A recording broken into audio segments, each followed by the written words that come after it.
Father Salim, who has become a part of the Sacred Heart Catholic Church community last year. He's been in service for 25 years and joined our Tampa community from India.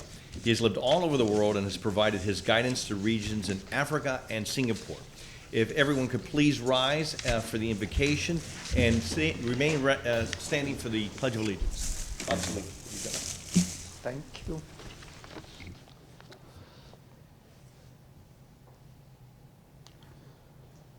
Most High, glorious God, your love, your wisdom, your humility, your endurance, your justice and moderation, on behalf of all who are gathered here today, I thank you for your very presence in our midst. God of justice and mercy, thank you for your many and abundant blessings. Thank you for the gift of life and the opportunity to serve the people of our city and to be served by them. Help us to act with character and conviction.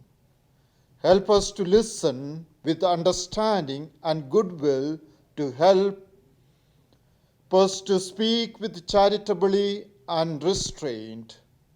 Remind each one of us that we are stewards of your creation and authority. In the scriptures, you have said that citizens ought to obey the governing authorities, since you have established those very authorities to promote peace and order and justice. Therefore, I pray for this assembled council, enlighten the darkness of their hearts,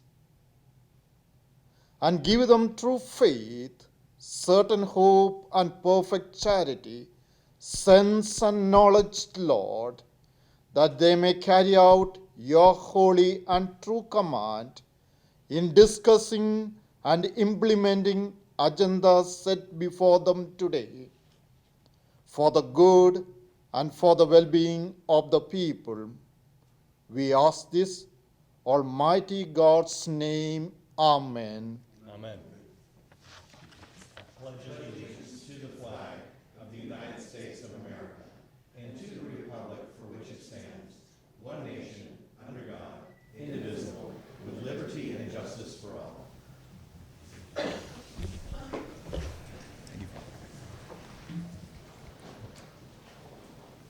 Roll call. Suarez. Here. Cohen. Maniscalco. Here. Capeen. Present. Miranda. Here. Vieira. Here. Reddick. Here. All right, get a motion for approval of agenda.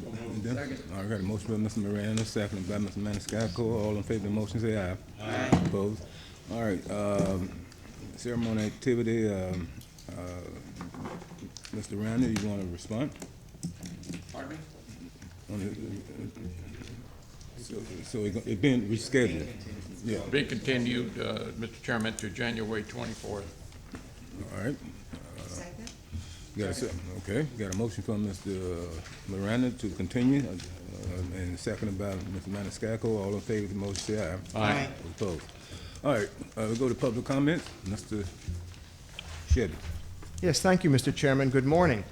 The Tampa City Council welcomes public comment at this time. 30 minutes have been set aside this morning for citizens speaking about matters that are not set for a public hearing. If you're here to speak on a matter that is set for a public hearing, you will have that opportunity later during today's meeting. Speakers addressing items on the agenda will be given preference before citizens speaking on non-agenda matters. Each speaker is given 3 minutes.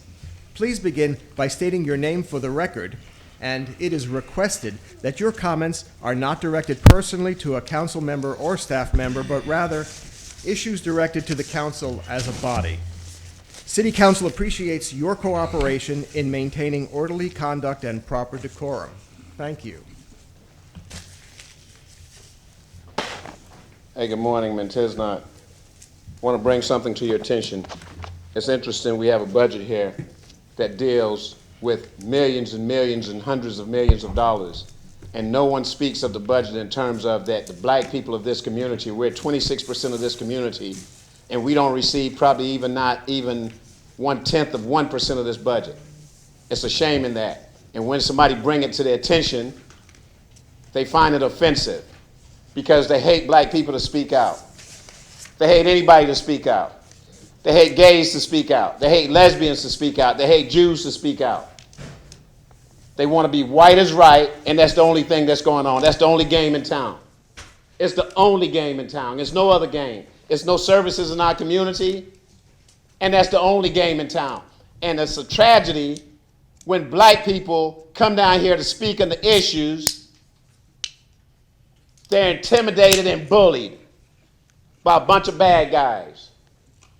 They're intimidated and bullied, and we're treated like dirt. And no matter what we come here to speak about, police violence, bicycle stops, no housing, improper housing, no matter what we come to speak about, the black skin makes you offensive. The black skin and the loud voice, we got to scream out loud to get any kind of attention because we're supposed to take it silently. We're supposed to take the nonsense silently. When we see the police harassing us all day long, we're supposed to take it silently. We don't supposed to enjoy the Constitution. We're supposed to accept the 400 years of slavery, and we're supposed to take it in 2018, 2019. We're supposed to take it silently. And it don't work that way. You got a mayor right down there, calling black women bitches, calling for the lynching of an African man. And nobody up here have the courage to say, hey man, come here and apologize to those people. Come here and apologize to that young man that didn't even get a trial, hadn't even been arrested, and they calling for the lynching, bring his head to me on a platter. Excuse me, could you stop the clock, please? Mr. Daniel, I'd appreciate it if you could talk specifically without talking about individual members of staff or the council. And I understand you've said that before, but I don't want to necessarily engage you. I'm just asking you to be more. Who was I talking about? And who was I talking about as an individual? Well, you've made comments about the mayor repeatedly. I'm not allowed to talk about the mayor? Yeah, you can talk about the mayor. So tell me what can I and cannot say about the mayor? Well, let me just say this. I guess it's the responsibility if somebody wants to. You've made certain assertions, and if somebody wants to respond to those assertions, that's certainly their ability to do so. It's not my place to do so. I just thought that and I haven't stopped your time. Forgive me for interrupting. I'm just asking for you to be mindful, if you can, and I apologize. Well, you know, that's what I say. Chairman, may I say something? Daniel, I'm not getting involved in what between you two, but as far as what you said so far, if you want to talk about District 2 or District 4 without mentioning name, I'm fine with it. I don't care who the mayor is, who the council member is, including myself. You have 3 minutes, as long as you don't say the names. I remember what was said earlier. So in my opinion, you're entitled to say every word you said. You haven't offended me, you haven't offended anyone. You have the right to speak the way you're speaking. I may not like it, but you have that right. Yes, thank you. I apologize. Resume the time and you may continue.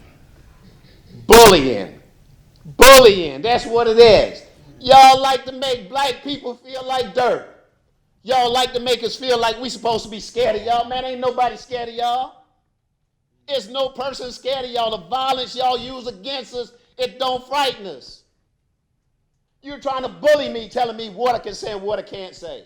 And when we come down here and we ask y'all to handle this parking situation, they bully us even more by locking our cars up, giving us tickets, doing all that. Y'all like to bully African people. Y'all want to make us scared, but this one Negro right here ain't scared, and as many other Negroes ain't scared. And stop the bullying. All right, anyone else want to speak during public comments? Seeing none, all right, we'll move on. Do we have any requests for public, for reconsideration of legislative matters? Seeing none, we go to committee reports.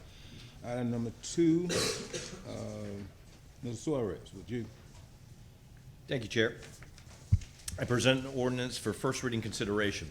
An ordinance of the City of Tampa, Florida, establishing the MTERC Community Development District, generally located south of I-275, east of North Dale Mabry Highway, north of West Cypress Street, and west of North Himes Avenue, comprising 19.136 acres of land, more or less, for the purpose of managing and delivering basic community infrastructure improvements. Said district to be located entirely within the boundaries of the City of Tampa. The same being more particularly described in Section 2 hereof, pursuant to Chapter 190, Florida statutes, naming the district, providing for severability, providing an effective date. Who seconded? Second. Okay.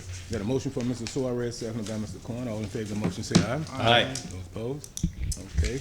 Mr. Chair, second reading and adoption will be on January 24th at 10 a.m., which will run in conjunction with the public hearing. Okay. All right, we'll go to committee reports, and first one would be public safety. Mr. Miranda. Thank you, Mr. Chairman. I move items number 3 through 8. Got a motion from Mr. Miranda, seconded by Mr. Corn. All in favor of the motion, say aye. Aye. Opposed? All right. Park and Recreation, Mr. Maniscalco. Thank you very much, Mr. Chairman. I move items 9 through 13. Second. All right, got a motion from Mr. Maniscalco, seconded by Mr. Corn. All in favor of that motion, say aye. Aye. Opposed? Public Works, Ms. Yola Capeen. Yes, thank you, Mr. Chair. I move items 14 through 26. Second. All right, got a motion from Ms. Capeen, seconded by Mr. Miranda. All in favor of the motion, say aye. Aye. Those opposed? And Harry got the most favorable one today. Mr. Cook. Sir, I move item number 27. We got a motion from Mr. Corn, seconded by Mr. Suarez. All in favor of the motion, say aye. Aye. Opposed? All right, we got building zoning conservation, Mr. Villa. Thank you, Mr. Chair. I hereby move items 28 through 47. Second. We got a motion from Mr. Vieira, second by Mr. Corn. All in favor of that motion, say aye. Aye. All opposed? And transportation, Mr. Suarez. Thank you, Chair. Before I go through and ask you for the motion to approve these items, item number 51, which deals with the city's community rating system. It's what they call the repetitive loss area analysis. It is for our flood insurance rating. This is one of the most important documents that we approve every year because it determines the flood insurance rates later on for all the people in the city of Tampa.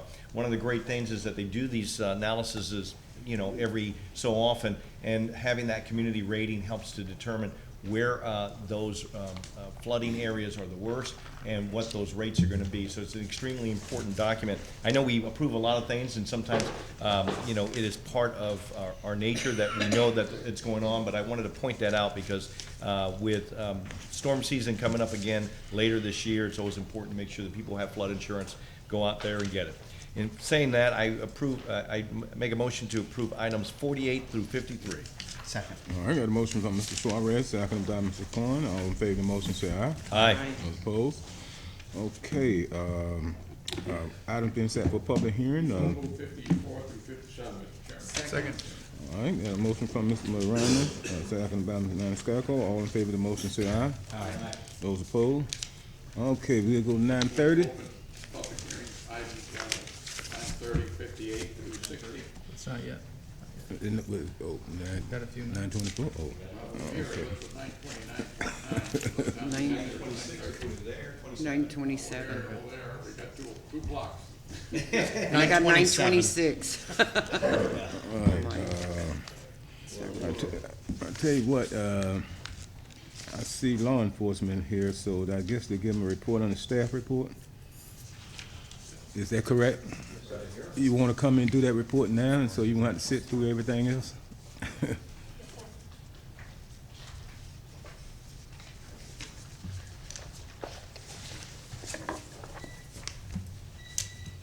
Okay. This is, I think, item 76, sir? Yes. The one you mentioned? Right. Okay. Good morning, Council. My name's Captain Kevin Schoolmeesters. I am the captain over our Major Crimes Bureau. Our Major Crimes Bureau consists of our homicide squad, our sex crime, family violence squad, our internet Crimes Against Children Squad and our Forensic Lab Squad. I'm here to, I've been asked to come today to give a report on the destruction of our sexual battery kits. This is Sergeant Lisa Parashis. She's the sergeant in charge of our Sex Crime Family Violence Squad. The first thing was asked the process for the storage of the kits. When an officer is dispatched out to investigate an alleged sexual battery, what happens is the officer takes the alleged victim to our nurse examiner's office. There an examination is conducted. The officer at the end of that examination then takes that kit to evidence, either at our impound lot or downtown to the evidence room. That report, obviously when it gets written, goes to their sergeant, who refers it then to Sergeant Parashis. She assigns it to a detective. That detective then is in charge of taking that sexual battery kit over to FDLE. In 2016, the laws have changed, where now we have a 30-day requirement to have that kit over to FDLE if a crime has occurred. We have a process in place where the kit's at the impound lot, it gets brought over, there's a bin that the assigned detective then is to pick up the kit. She also has a detective, her administration detective, check that kit weekly to make sure we're in with those requirements. Once the kit's over there and it gets tested, and the courier then brings it back here, and we place that into storage. Again, the legal requirements, the law had changed. Prior to 2016, it was usually up to the assigned detective who had that case, whether to go ahead and authorize the destruction of a sex bat kit. And that was usually based on the progress or the process for the state attorney's office, where they were in their legal process, and also too on the statute of limitations. Captain, if I could, Chair, what is the statute of limitations? Well, it varies. What year the sexual battery occurred, the age of the victim. It's quite complex. We always consult with the state attorney's office. Every week we have a weekly review with them that we go over cases, and that we usually get their approval. And in 2016, within that law, the prosecuting agency now has the final say whether it gets destroyed, not the police department. So Okay, well, I guess my question is, in the statute of limitations, I mean, you said it's very complex. I mean, if we're talking about someone that is over the age of consent and has been raped, what is the statute of limitations for that? Well, I'll have her go in more in deeply, but let's say Okay. a capital battery under 12, there is no statute of limitations. But they're in the different age groups. It's a multiple page document to discuss the statute of limitations based on the degree of the felony, and then there are other considerations of law changes that have gone on. Whenever we have a case that we're going over with the state attorney, it's could be up to maybe an hour-long debate over the discussion of each point of the statute of limitations based on the year, the amount of time frame that they've reported. Since the law changed on July 1st, 2016, I've been in the unit now for almost 3 years. As of that date, we've only destroyed one kit, and that was by the state attorney for an expungement case. So because of DNA and the progression, it's just safer to keep it. We've reviewed this with the state. We're talking about creating a policy specifically, but at this point, we just have a policy that we don't destroy. Okay, so, but do you have a range of that statute of limitation? I mean, there must be a time frame within all those complex situations. Well, we go by the state statute, and she has a printout of the state statute. Well, that's what I'm asking. That's what I'm asking. It's under Chapter 775. Okay, I guess you're not understanding my question, which is, you've got these complex laws dealing with all these different types of things. There's statutory rape, there's battery, all the other things that go into it. There must be a range that you have. If it's 3 years is the shortest, 7 years or 12 years is the longest. I mean, do you have something like that? Well, I mean, every sexual battery is at least going to be a felony, so a felony could be 3 years minimum. Okay, 3 years and then minimum. anything beyond that could be as long as the victim is alive. As long as the victim is alive. Okay, thank you for explaining that. And then in terms of, I had asked for, as part of the motion also, we needed a list of those kits over the last 10 years that may have been destroyed. There's only been one in the last 10 years? No, that's since Okay, July that's only the 1st. last 3 years, correct? Correct. What you just said. Do you have a list of those that have been Yeah, it destroyed should in have the been last 10 years? forwarded over there, Okay. but we do.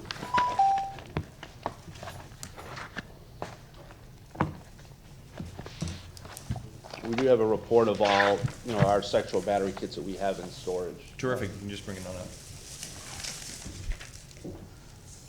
I have not seen the email. If you did send it, I apologize that I had not seen it, but, so these are all the sexual battery cases over the last 10 years That are in storage, correct, the kits. that have been stored? Correct. And these are all that are not currently in storage, but just all those that had been stored in the That last? had been stored. Terrific. Is there a flag in here as to whether or not they were either destroyed or, because we talked about the one expungement in 3 years, is there anything else to indicate that maybe it was destroyed because over the last 10 years for a different reason, for a specific reason? Well, the way our reporting system is through our Versadex system, it shows that it's coded, you'll see, and if you need, I'll explain what the symbols mean. If you don't mind, that'd be great. Well, at the bottom of the thing, there's one that, and we go by a term, it's kind of a broad term, it's disposed. But disposed can mean a number of different things. It could be an expungement, as like she explained. It could have been a kit that was used in trial, which if it's the kit's used in trial, the clerk of the court retains that for appeal processes.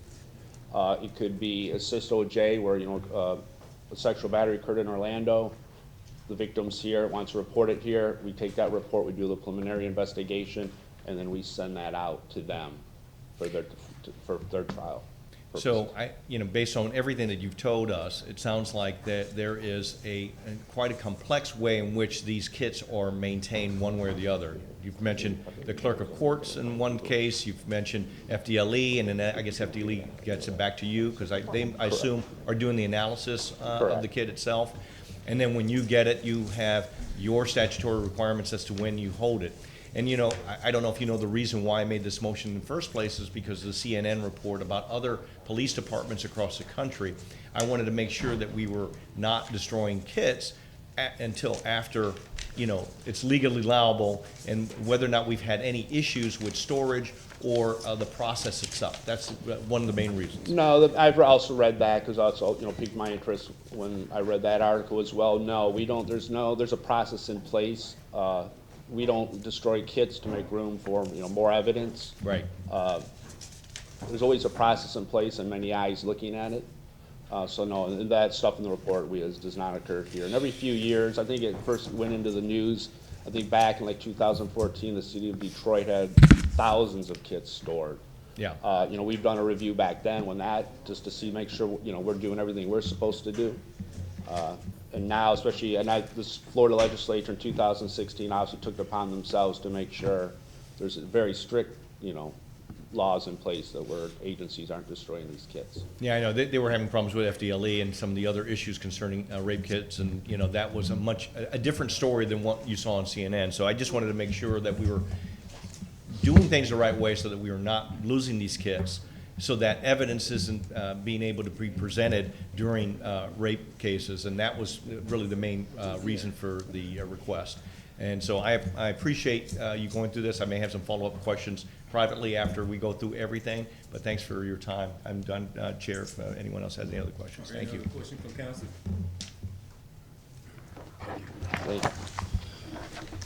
All right, we're gonna before we do the 9:30, we're gonna go to item number 74. Yes, sir. South Shore Legal Department, if you can give the report back. I don't want to have anything out there that might identify someone, even though I know there are numbers. So if you can give that report back, these are not public records.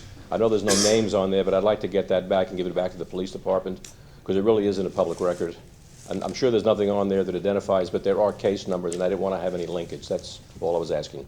Okay. If they were already, and this is just a point of process here. If they already sent it through our email based on what he was saying. They're in the emails? I don't know. He said that he sent an email. I didn't see it. all So right. Again, if it is, Then it should be pulled off the email. They're not public records. I just want to make sure you know that, because I did not know that. I was Okay. coming down the stairs, so I didn't hear it. And you weren't listening to us on the elevator, I assume. I was not. Okay. All right. Well, I have no problem with doing that. I just Okay, wanted to thank make you. sure that we know. But the report itself, we will be able to see this and be able to look through it, correct? If you want to look through, that's correct, but it is Can not a I public look record through for it and public then give it display. back to the police department? if these are records, there are records that I can't even look at, and I'm not saying for any reason, if there's identifying information on there, we have to make sure that nobody looks at it, or if you want to look at it and they let you come to the police department to look at it, that's fine. But I didn't want to have anything given out that has any identification information on there. That's all I'm saying. Okay, you know, it's a pretty broad statement that you're making, okay? He just handed me a report. I would assume that he would know what he can and can't give out, I would think. I'm assuming that I haven't seen the report. I'm just simply cautioning you, if there's anything to identify a witness, please, or a victim, please do not let it out. I That's will all I'm be saying. I will be as diligent as possible to make sure that there are no identifying information. I will contact you later on today. I'll keep this until that time so that we can talk about it. Fine, Okay? thank you. Thank you. Ms. Capino. Yes, I want it to be as, you're good to be as judicious as you possibly can, but I want to clarify something. If something comes into our hands, is it or is it not public? If it comes into your hands and shouldn't have, it is not a public record. The fact that it was transmitted, I know the question you're asking. Yes. Transmitting it doesn't automatically make it so. If it was done by mistake, then it should not be distributed. By mistake? Well, I I'm don't trying know to- what's on the report. I'm just, all I'm doing is cautioning, if there's any way of identifying the victims, that information is not a public record, even if you've seen it. Thank you. That's all I'm Thank trying you. to say. Thanks. Okay, I thanks. just want to make sure we're okay. Let me ask the officer a question, because you say he sent something by email. Did you send it to all the council members or just Mr. Suarez? Well, that was, the chief's office was supposed to send it over, so I don't know the detail. But that report I gave you just has report numbers, that has nobody's names or whatnot, and you could only get that information for the particular cases by going to the police department. Yeah, and I figured that. I didn't want to contradict Mr. Torito. It didn't look like there was any identifying information there, but I don't know what is public record and what isn't, and that's why I was going to talk to him later on to make sure that we weren't doing anything wrong. It just has property numbers for the property sheet, the report numbers, the dates they were put into evidence. Yeah, it looked to me like it is a tracking system specifically for, you know, where it goes, who has, you know, in terms of the chain of custody for that evidence, you know, where each part of it goes, and then it's identified through a case number at some point, I would think. So, that's just from the quick reading of it. And again, I'll just make sure that none of that is available for public record with Mr. Torito after the meeting. Even Thank with you. the information provided, if you went to our records department, all of that would be redacted upon request. Terrific, okay. I appreciate it. Thank you all both for coming here. Okay. Item number 74. Good morning, Chuck Weber, Water Department. I'm here to address item 74. That's the purchase of caustic soda. It's a chemical used in our treatment process at the Water Department and Wastewater Department. And with that, I'll answer any questions. All right, got a motion from Mr. Miranda, seconded by Mr. Maniscalco. All those in favor of that motion say aye. Those opposed? Motion carried. All right, we go to 9:30. Move items 58, Open up the public hearing. section 58 to 60, and also, since it's 9:30, 61 through 69. All right. All those, if anyone gonna speak on items 61 through 69, please stand and be sworn in. Ma'am? Oh, I'm sorry. I thought I did that. You had a motion from Mr. Miranda, second by, yeah, okay. Mr. Corn, all in favor of the motion, say aye. Aye. Those opposed? Okay. Do you solemnly swear or affirm to tell the truth, the whole truth, and nothing but the truth? All right. Item 58. Good morning, Chairman, Council, LaShawn Dock, Planning and Urban Design. Council, item number 58 is a privately initiated amendment. This is a part of the July 2018 amendment cycle.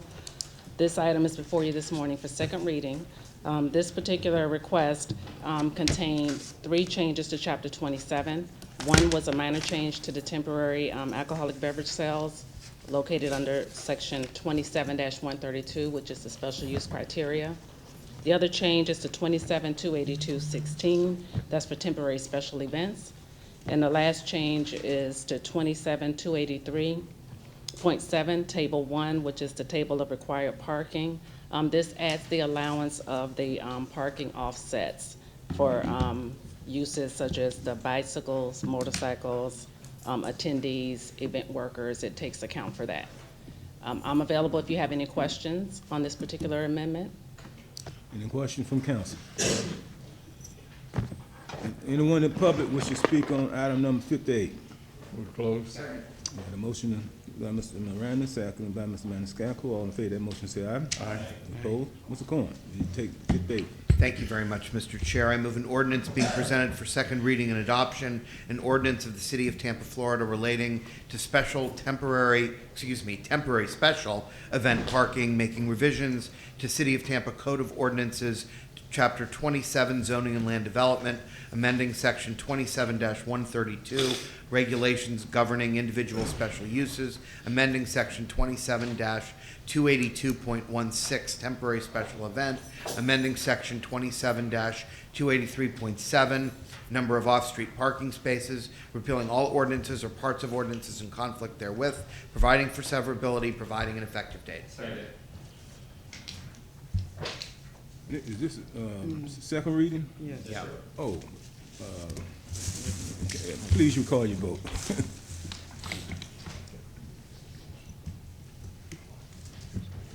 Motion carried unanimously. Okay. We go to item number 59.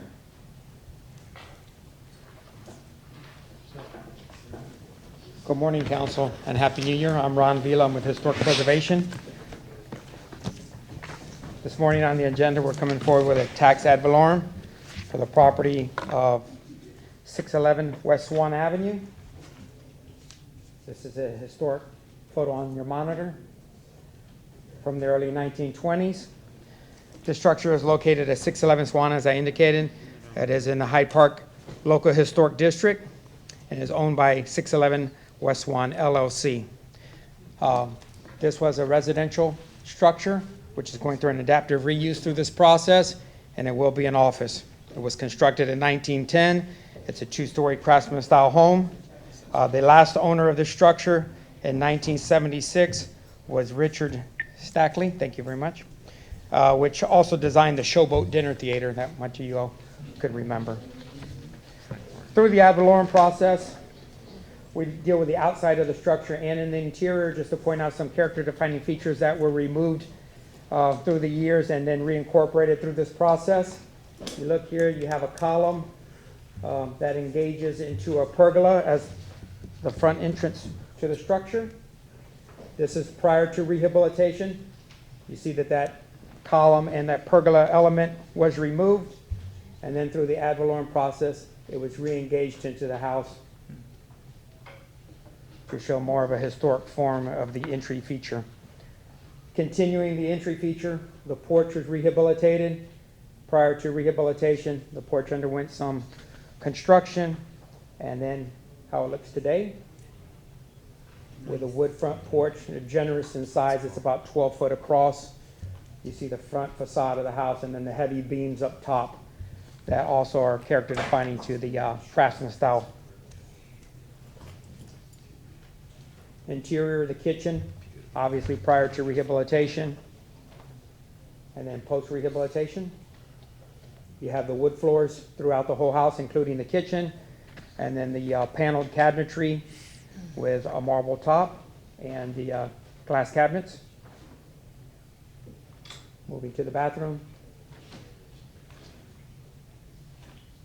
Kind of a dark shot, but you see it's more of a 70s as well.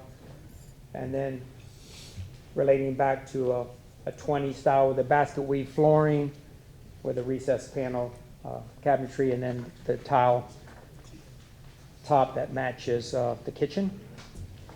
Throughout the house, it had some character defining features as well. Pocket doors and the trim were reestablished with the wood flooring.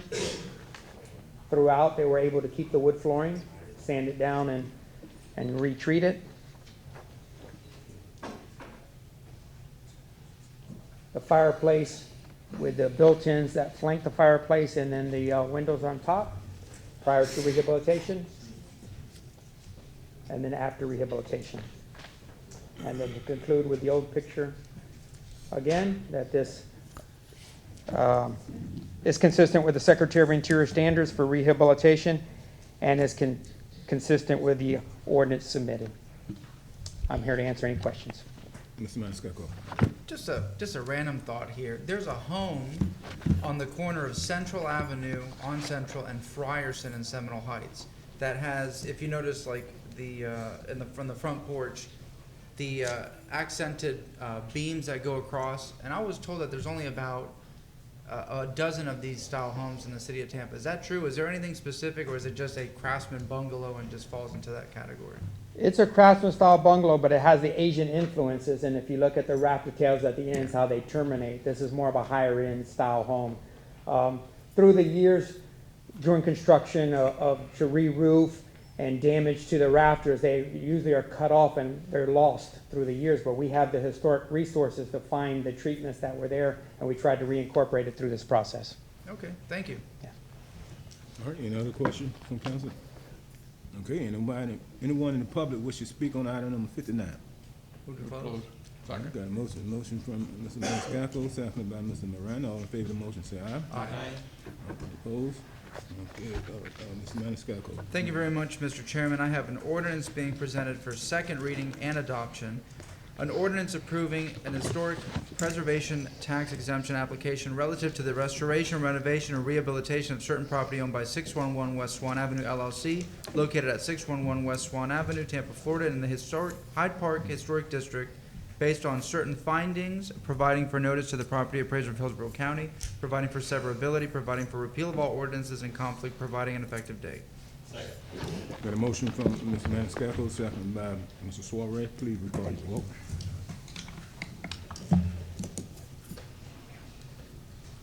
Motion carried unanimously. Okay, go to item 60. Good morning, Council. LaShawn Dock, Planning and Urban Design. Council, item 60 is a comprehensive plan amendment. This is CPA 1813, and it is before you this morning for second reading. This request also had an associated rezoning with it. It's REZ 18106. That second reading is not scheduled until February 21st, but this comprehensive plan amendment is before you for second reading this morning. I'm available if you have any questions. Any questions from council? Anyone in the public wish to speak on item number 60? Second. Got a motion from Mr. Miranda, seconded by Mr. Maniscalco. All in favor of the motion, say aye. Aye. Opposed? Ms. Capeen, would you read Thank item you. number 60? Yes, thank you, Mr. Chair. I read item 60, file number PA 18-13, ordinance being presented for second reading and adoption, an ordinance amending the Tampa Comprehensive Plan future land use map for the property generally located at 3602 West Bay to Bay Boulevard from residential 10 R10 to residential 20 R20, providing for repeal of all ordinances in conflict, providing for severability, providing for an effective date. Second. All right, got a motion from Ms. Capeen, seconded by Mr. Maniscalco. Please record your vote.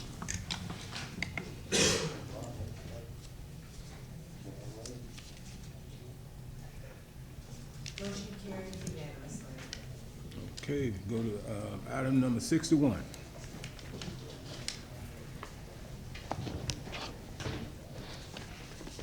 Mary Samaniego, Land Development Coordination Staff. Items number 61 through 67 are all rezonings that had first readings. All required changes have been made between first and second reading. I ask, as each item comes up, the applicant come forward and address the City Council. Thank you. Good morning, council members. I'm Lee Rice, filling in for Dave Mechanic, who is out due to cataract surgery. We are asking for your approval of this rezoning request. Okay.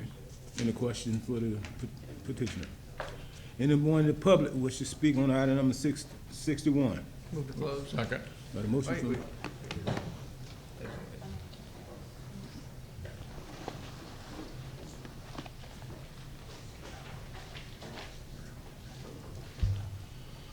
Come on. Good morning, Council. I'm Corey McKenzie. I live across the street from the proposed project. I live at 1719 West Carmen. And these multifamily housing projects have gone up all over our neighborhood, and now the proposed one that's going to move in right across the street from me is a concern. The houses immediately adjacent to me and across the street from me are single-family dwellings, 1 story in height, and it's a privacy issue for me having a 3 or 4 story building across the street. Now I lose the privacy in my backyard. The other thing that I'm concerned about is the nuisance of dog droppings everywhere. The buildings, the multifamily that's down the street, of this nature that's very similar to the one going up across the street from me. It's just really stinky. They've got a green space as part of their project. And if you figure that there are maybe 200 residents in there, and let's say maybe half of them have dogs, they're going to be like maybe 10% of those dogs that are going to be relieving themselves on my front yard. I haven't seen the new project very closely, but I didn't notice any green space that was being provided for those residents, for their animals. If you walk through the green space that's down the street on Carmen Street coming towards the university, you can't even hardly walk through that little green space. It smells so bad. So that's a concern for me. The developer of the project, proposed project across the street from me, noted at the last meeting that he was going to do something like a DNA testing of each dog that lived in the building, and then if droppings were found, that they would then collect the droppings and do DNA testing and figure out which dog owner had violated the pick up your dog feces thing. And quite frankly, I think it's a little ridiculous. So that's a concern of mine. And then I'd just like to restate, as I did in the last hearing, that the neighborhood that I live in is not a blighted neighborhood, but rather a neighborhood that has been there for generations. My neighbor has been there since 1972 across the street, and my neighbor, other neighbor is, oh my gosh, I don't even know how long he's been there. So it is a family neighborhood, and I think the council should know that.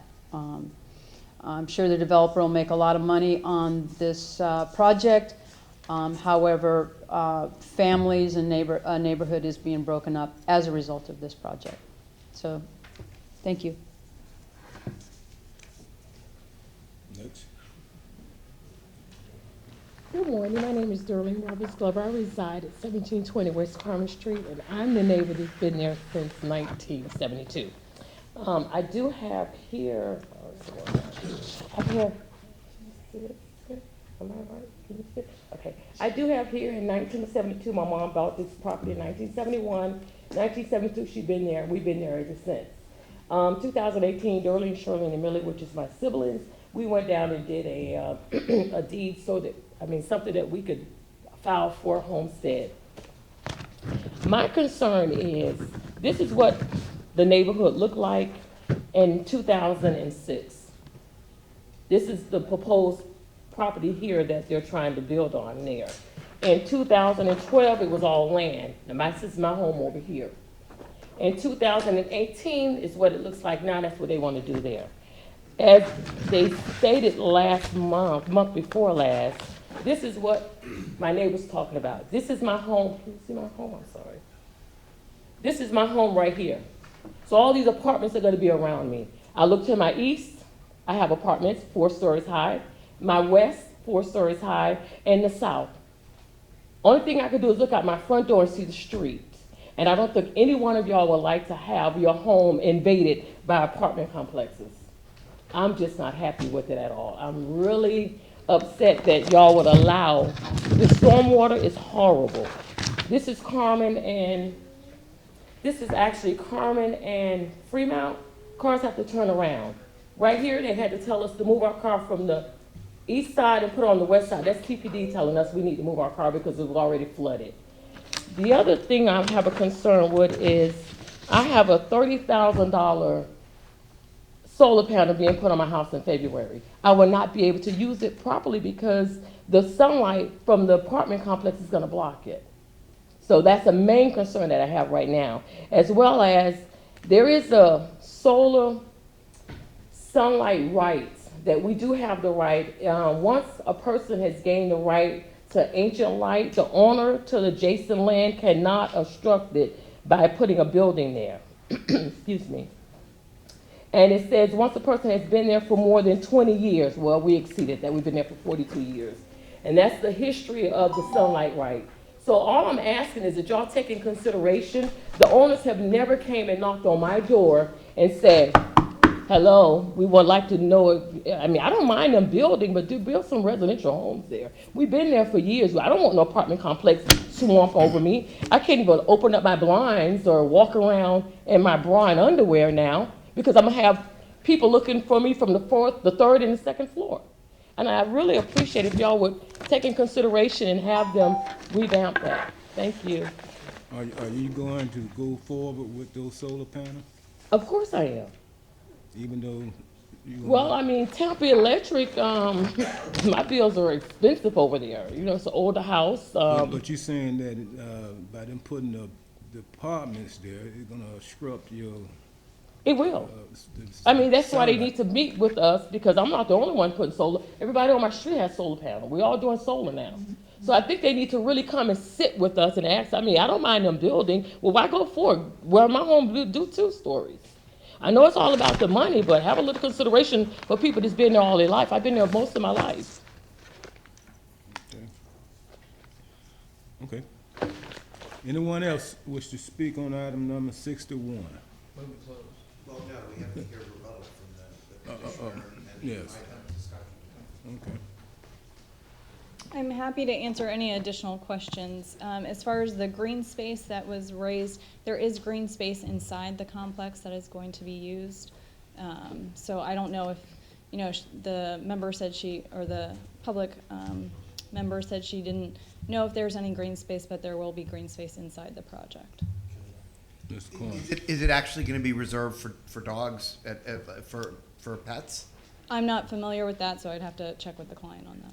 Well, I mean, I think it's honestly, I mean, I don't know that it relates to the zoning question, right? Because Mr. Shelby's looking at me, and so is Ms. Kurt. But it's a very legitimate concern of someone that lives in the neighborhood that the place is piling up with dog excrement, and that more dogs moving in is going to create a nuisance. I think it's not something that we're really able to consider as part of this hearing, but we should say on the record that we expect your client to deal with that issue and work with the neighbors to come up with something that will work for everybody. Does that sound yes, we'll reasonable? note that. Thank you. Wouldn't it be real simple, just like you see in some parks, they have the little stations? I'm sorry, for the I'm having a dogs? little trouble hearing you. Sorry. Oh, okay. That's rare. If you go to some dog parks, you see they have little stations. For People can get bags or scoop or something. For the excrement. Maybe in your green space or somewhere in that area, I mean, y'all can set up a little station.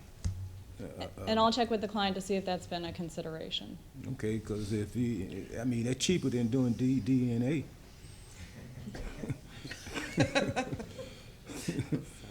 Okay, anything else? You? No. Anything else? Okay. Chairman, I have some thoughts that she's going to ask the client. From what I heard, the first speaker spoke about the DNA. I think we ought to get the answers to all that before we continue. So I call it the HTL, hold till later, instead of DNA. Let's see if we can do it. Rebecca Kurt, Legal Department. I do understand the concerns of the neighbor. That being said, unless it relates to something specific that could be the basis for denial of the rezoning, it would not be appropriate to continue the case. And the basis for the consideration are contained in your staff report under the PD criteria. Unless it relates directly to one of those, it won't be appropriate to continue to require a continuance in this case, because if you couldn't deny it on that basis. Okay, 1 second, may I ask a question then? So then, if any petitioner comes here and makes a statement regarding what was said on the record, I assume it was said because they said it was said, is that, so that even if they give information that may not be 100% correct, but only just to say it, and that's not reason for denial? So then I can cheat on my wife and say that I was thinking about it, but I just did it? Let me take a step back. If the statements were not relevant to the consideration for the basis, whether or not they were truthful or not, are still not a basis for denial. However, there are other sanctions that can be made for lying under oath to this tribunal. Could be referred over to the state. And I'm not saying they Attorney's said office. that. Not that that's not happening No, here, and I'm but not saying just in they a said global that. sense. What I'm saying is that I don't remember that case. I don't remember what I said. I don't remember what anybody else said. Right. So that's where I'm at. Mr. Sawyer. Yeah, Chair, Ms. Kirk, don't move. A question about, and this goes to partly what Mr. Miranda was talking about. One of the members of the public made a comment about solar panels and made a comment about rights to sunlight. Okay. Now, I don't know of anything that says that, and I don't know if it comes into zoning. Is there anything specifically about that? Because I know that we don't usually deal with air rights or only with land rights. But she made a comment about that. She's making a big investment. I'm just curious as to if there is anything that we have purview on concerning that, or if there is a legislation or anything like that. Correct, Mr. Suarez. My understanding of the law is consistent with what you said, which is that is not within the purview of City Council. I'm also not aware of whether or not there's a private cause of action. However, that I'm not going to give any legal advice on that. That would be a private cause of action and not something that's within the purview of City Council. Okay, yeah, because I've never heard of anything that says that if you block my sunlight, you know what I mean? I don't. And typically, there needs to be a specific easement right to light, which there generally is not. There's not a general easement right. It would have to be something specific, which is yeah, I just want to clarify that because there's nothing that I can. Ma'am, I know you're shaking your head back there, but I have to talk to the lawyer about this. I can't ask you another question yet, but if you could just hang on a second. She is opining, and if you don't mind, ma'am, bring up what you put up there because we couldn't read it in the 3 minutes you had, and if you could give it to our lawyer over here because I want to make sure that she can answer. Well, no, let her look at it first. So I want to get the legal opinion about this as opposed to just guessing at it. Okay, hang on. I want her to read it. Okay, because I want her to understand if there is any kind of legal ramifications for this. That's all. That's what I need to find out.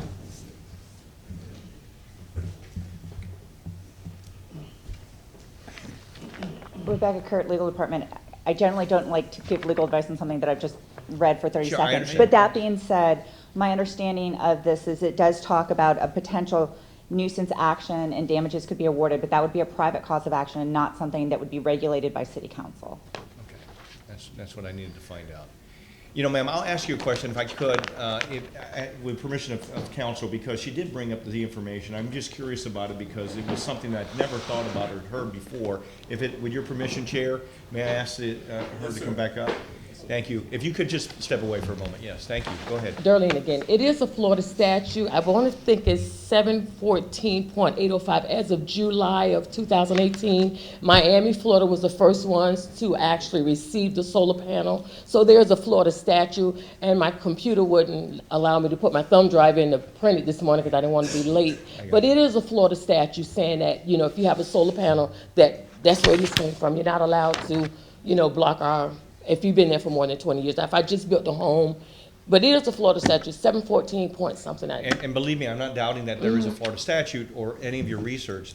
The only point in terms of her looking at it, I don't know if there's anything that we can do from where we're at concerning it, if it's only a private action or if it deals with land use issues in the statute. It's an easement land use. Okay, and it sounded to me like she was saying that it would have to be a private easement agreement, but I don't know that. I mean, you're shaking your head. I can't tell you one thing. I've been doing my research myself. I'm not a lawyer, but I do my research and I look things up. And I'm not a lawyer. I'm not a lawyer counsel. either. So that's why I have to depend on her because I need to make sure that we get this right. We can't just do things based on only one piece of information. We also have to follow the law, and so I need to make sure about that. So, but thank you for bringing that up because I had not heard about that statute before. So, well, and Chair, you know, because of I think that has a different connotation. And Ms. Kirk, since you made a comment concerning what Mr. Miranda's question was, my question is, do you opine that, you know, this is something that rises to a different occasion in terms of continuance so that we can deal with the information that was presented to us within this context? Council, if you would like to provide me an opportunity, hopefully before the end of the day, I can see what changes there were in 2018. I feel like I'm familiar with the Florida Right to Solar Act, but I'm happy to look at it again to make sure I'm not missing Yeah, anything. before I you just don't want to final do approval. something that then we find out later on we're not following what a new statute has put on the books, and, you know, I'm just, that's what gives me a little bit more consternation. I'm hopeful that I'm able to do that before the end of the day, so this case doesn't have to be continued. All right. Thank you. I'm gonna, there's besides that, the sun, not to do with solar panel, but I have a friend that has a condominium on Miami Beach. And the issue there is they built so many buildings so high that past 12 noon, there is no sun on the beach. And that says a lot. So besides that, I want to look here. We have here that it was inconsistent parking and green space reduction, site plan modifications. The other thing that was inconsistent was parking reduction. Really? And just looking at the design and looking at the houses that are around there, I was absent at the first reading, but I did look at this, and I will not be supporting it. I will not be supporting this at all. Mr. Cohen. Actually, now that we've talked through it and we're gonna wait to hear our legal department, I think I can pass on having another go at it. All right, so it's my understanding that we're not going to vote on this at this moment until Mrs. Kirk has the opportunity to research and get back. All right. Any other comments before we So move? move to hold, Mr. Chairman, until what you just said, that the attorney gets back with us before we make a decision. I'll second that, but I just want to get a time frame from the legal department as to what, do you mean by the end of the meeting, Ms. Kurt, or do you mean by, because then I think that we would have to give some say-so to the applicant as to whether or not they want to have a regular continuance. I'm hopeful I'm able to get back to you at the end of the meeting. Okay. If I'm not, then at the end of the meeting, I'll let you know that something has developed that concerns me. Okay. All right, to the applicant, you want to say anything before we move forward? Yes, there have been 2 other projects by the same applicant that have already been approved and exist in this neighborhood. So I just take that into consideration when viewing this application. Okay. All right, so we have a motion from Mr. Miranda, second by Mr. Suarez. All in favor of that motion, say aye. Aye. Those opposed? Okay, we'll go to item number 62.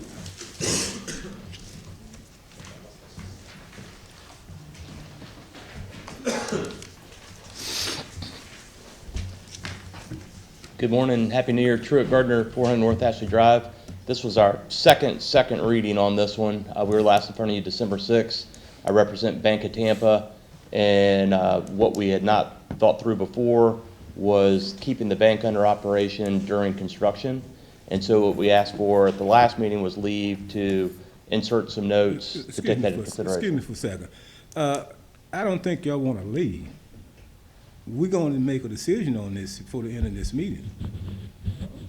Okay, so unless you want to go get some cookies and something like that and come back, but we're going to vote on this before the end of this meeting. So I just want to let y'all know that.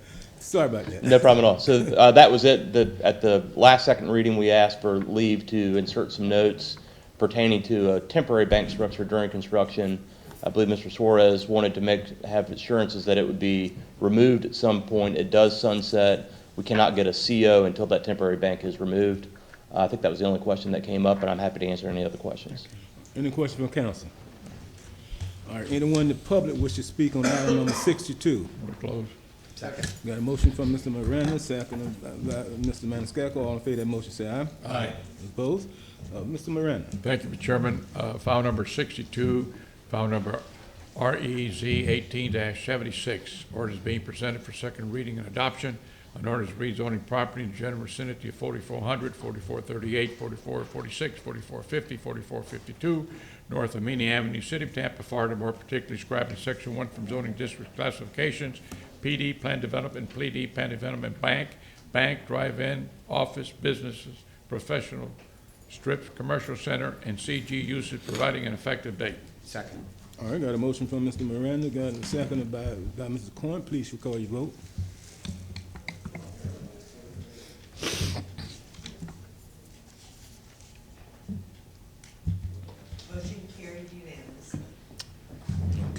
Thank you. We go to item number 63.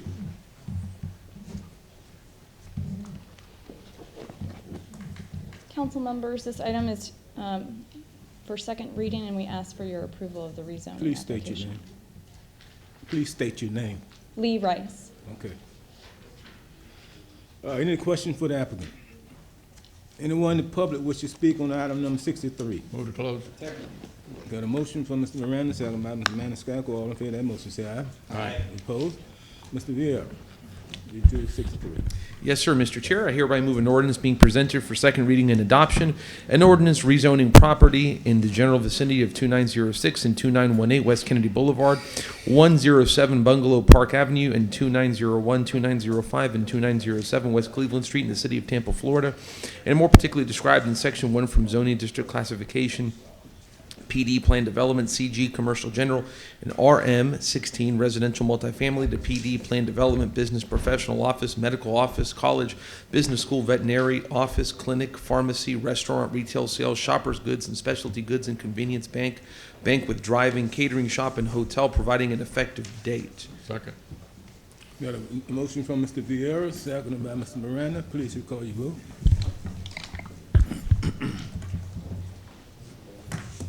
Motion carried unanimously. Okay, item number 64.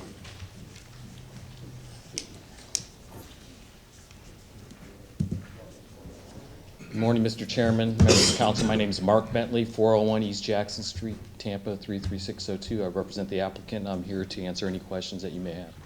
All right, any question from council? Anyone in the public wish to speak on item number 64?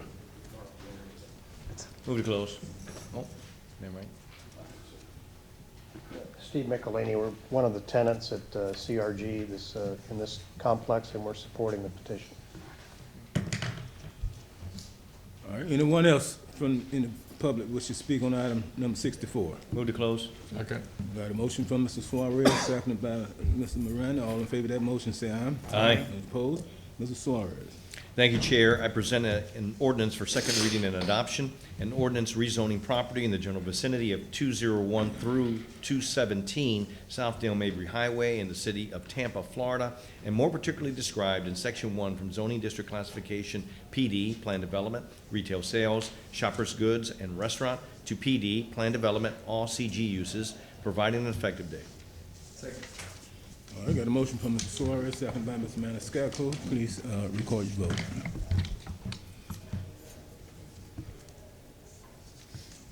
Motion carried unanimously. Thank you very much. Have a good morning. All right, item number 65.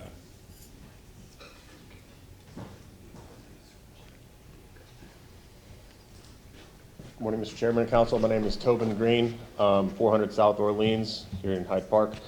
I made the changes to, the recommended changes to these plans, and I'm here to answer any questions as I ask for your approval. Any question from council? Anyone in the public wish to speak on item number 65? Move to close. Got a motion from Mr. Miranda, seconded by Mr. Suarez. All in favor of that motion, say aye. Aye. Opposed? Mr. Corn. Thank you, Mr. Chair. I move an ordinance being presented for second reading and adoption, an ordinance rezoning property in the general vicinity of 1312 West Azeel Street and 400 South Orleans Avenue in the city of Tampa, Florida, and more particularly described in Section 1 from Zoning District Classification, PD Plan Development Residential, Single-Family Detached to PD Plan Development Residential, Single-Family Detached and Semi-Detached, providing an effective Second. We date. got a motion from Mr. Coyne, seconded by Mr. Miranda. Please record your vote. Motion carried unanimously. Okay. Thank you. All right, go to item number 66.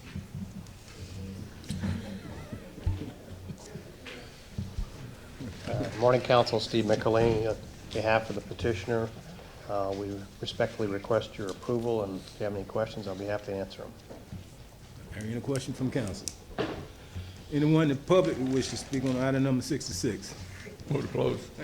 Got a motion from Mr. Miranda, second by Mr. Maniscalco. All in favor of that motion, say aye. Aye. Opposed? Maniscalco. Thank you very much, Mr. Chairman. I have an ordinance being presented for second reading and adoption, an ordinance rezoning property in the general vicinity of 3809 West Bay Avenue in the city of Tampa, Florida, and more particularly described in Section 1 from zoning district classification RS60 residential single family to RS50 residential single family, providing an effective date. All right, got a motion from Mr. Maniscalco, second by Mr. Miranda. Please record your vote. Motion carried unanimously. Okay, we'll go to item number 67. Good morning, Council. Steve Michelini. I'm here on behalf of the petitioner. We respectfully request your approval, and I'm here to answer any questions.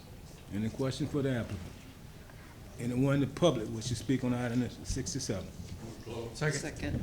Got a motion from Mr. Miranda, seconded by Ms. Capine. All in favor of the motion, say aye. Aye. Opposed? Ms. Capine. Thank you, Mr. Chair. I'll read item 67, which is file number REZ 18105. Ordinance being presented for second reading and adoption, an ordinance rezoning property in the general vicinity of 3502 West Mango Avenue in the city of Tampa, Florida, more particularly described in section 1 from zoning district classifications RS60 residential single family to RS50 residential single family, providing an effective date. Got a motion from Ms. Capine, seconded by Mr. Miranda. Please record your vote.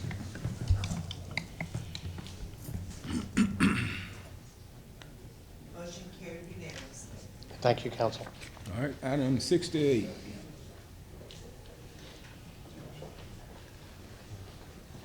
Barbara Lynch, Land Development Coordination. The city is the applicant on this vacating request, and I'm here to answer any questions you may have. Mr. Cohen. The Performing Arts Center is in favor of this application. Yes. And they were here in the last meeting. Yes. To say that they were in favor of it. But they are very concerned because they have not been spoken to about when this work is going to occur, and it has not been coordinated with them. And specifically, they are concerned because they have a feeling, given where this is going, that things are going to start perhaps as early as March 1st, which is right in the middle of when Hamilton is here. They have something like 5 or 6 weeks of sold-out performances, and that any initiation of traffic construction or taking down any sky bridges or any of the other things that might be contemplated could be a real complication for them. And they wanted specifically to ask that, and it was Lauren Shepard, the chief operating officer of the Strass Center, specifically asked that he be contacted and coordinated with as this work is done. Okay, I will make that request to Mr. McDonough for you. Thank you. Do you have his information? Could you send that to my office? Okay, Yes. thank you. Ms. Capine. Yes, I was here when they came in and they talked about how they did not want the building across the street, neither did I. So now we're dealing with this, and I hope that they are informed as to when the project's gonna start and coordinate it with that would be the most polite thing the city could do. Okay, like I said, Mr. McDonough would be the person that would contact them, and I'll let him know that that's a request that they're making at this meeting. Any other question or comments from council? All right, anyone in the public wish to speak on item number 68? Second. All right, got a motion from Mr. Miranda, seconded by Mr. Maniscalco. All in favor of that motion, say aye. Aye. Opposed? Mr. Miranda. Item number 68, Mr. Chairman, file number BAC 18-24. An ordinance being presented for second reading and adoption. An ordinance vacating, closing, discontinuing, and abandoning a right-of-way portion of Cash Street and Tyler Street located north of Gasparilla Plaza, east of Bill Carlton Drive, west of Ashley Drive, south of McKinn's Place, in Riverfront Subdivision, east of subdivision, the city of Tampa, Florida, Hillsborough County, Florida, the same being more fully described in section 1 thereof, subject to certain easement, reservations, covenants, conditions, and restrictions more particularly from set forth herein, providing an effective date. Second. All right, got a motion. Along with all the documentation that both Ms. Capine and Mr. Cohen suggested to go to Mr. McDonough. All right, got a question. We got a motion from Mr. Miranda, seconded by Mr. Maniscalco. Please record your vote.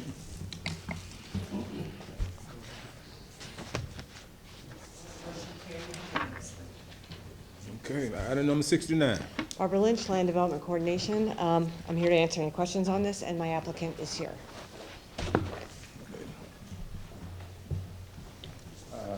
Good morning. My name is Ray Hajian. I'm owner of the 3424 Phillips Street.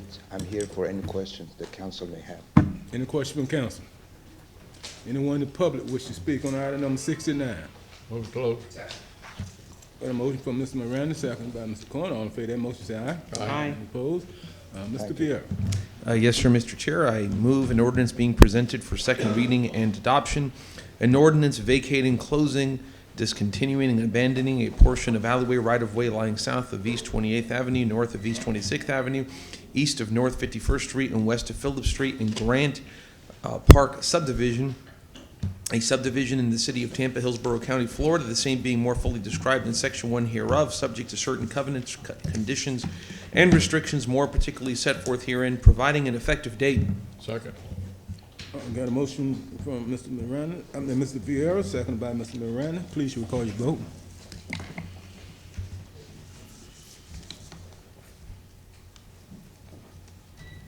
Motion carried unanimously.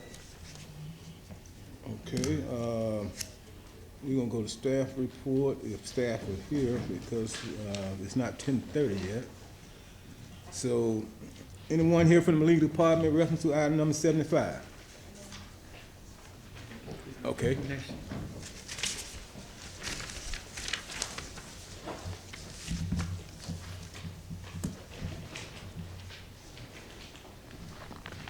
Thank you, City Council. Rebecca Kurt, Legal Department. I am here on item 75, which was a two-part motion dealing with the city's adopted list of dedicated parks. The first part of the motion dealt with how the city code can be changed to require a supermajority or unanimous vote rather than a simple motion to amend the list of dedicated parks. And we reviewed state law in your charter, and that is something that City Council can do. It will be a simple ordinance change if City Council wants to move forward on that. I have a very simple change that I would propose to you. It is the language underlined in blue.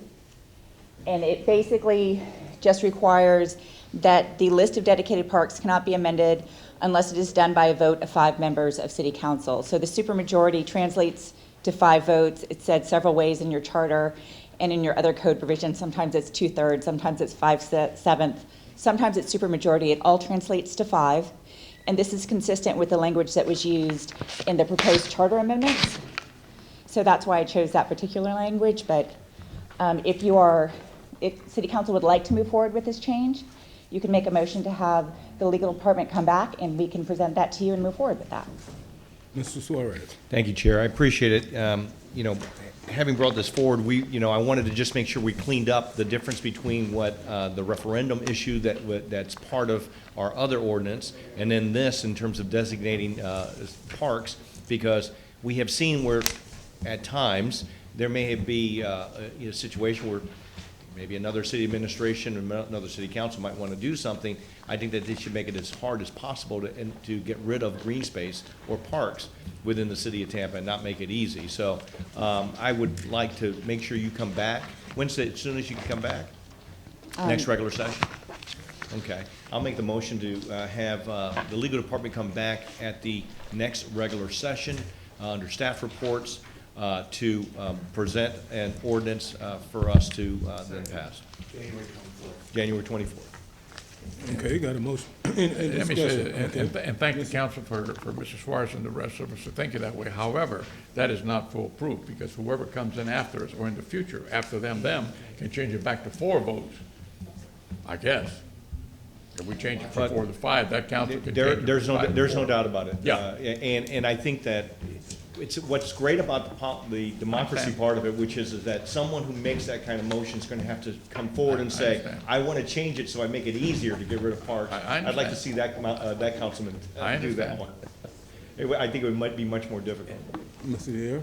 And to build on those comments, and also thank obviously Councilman Suarez for bringing this forward, just to bring out the obvious, which is for the people out there watching this, which is we have something called an election in a couple of months, and make sure that for those people who are looking to serve in public office, that they support the concept of green spaces. So that's certainly something that this ordinance reflects, and where it's proper to do that. In fact, if I may, Mr. Chairman, This came about many years ago, if I remember, by a previous council that put it in this way, because there was no ordinance at that time that the council would put that in effect.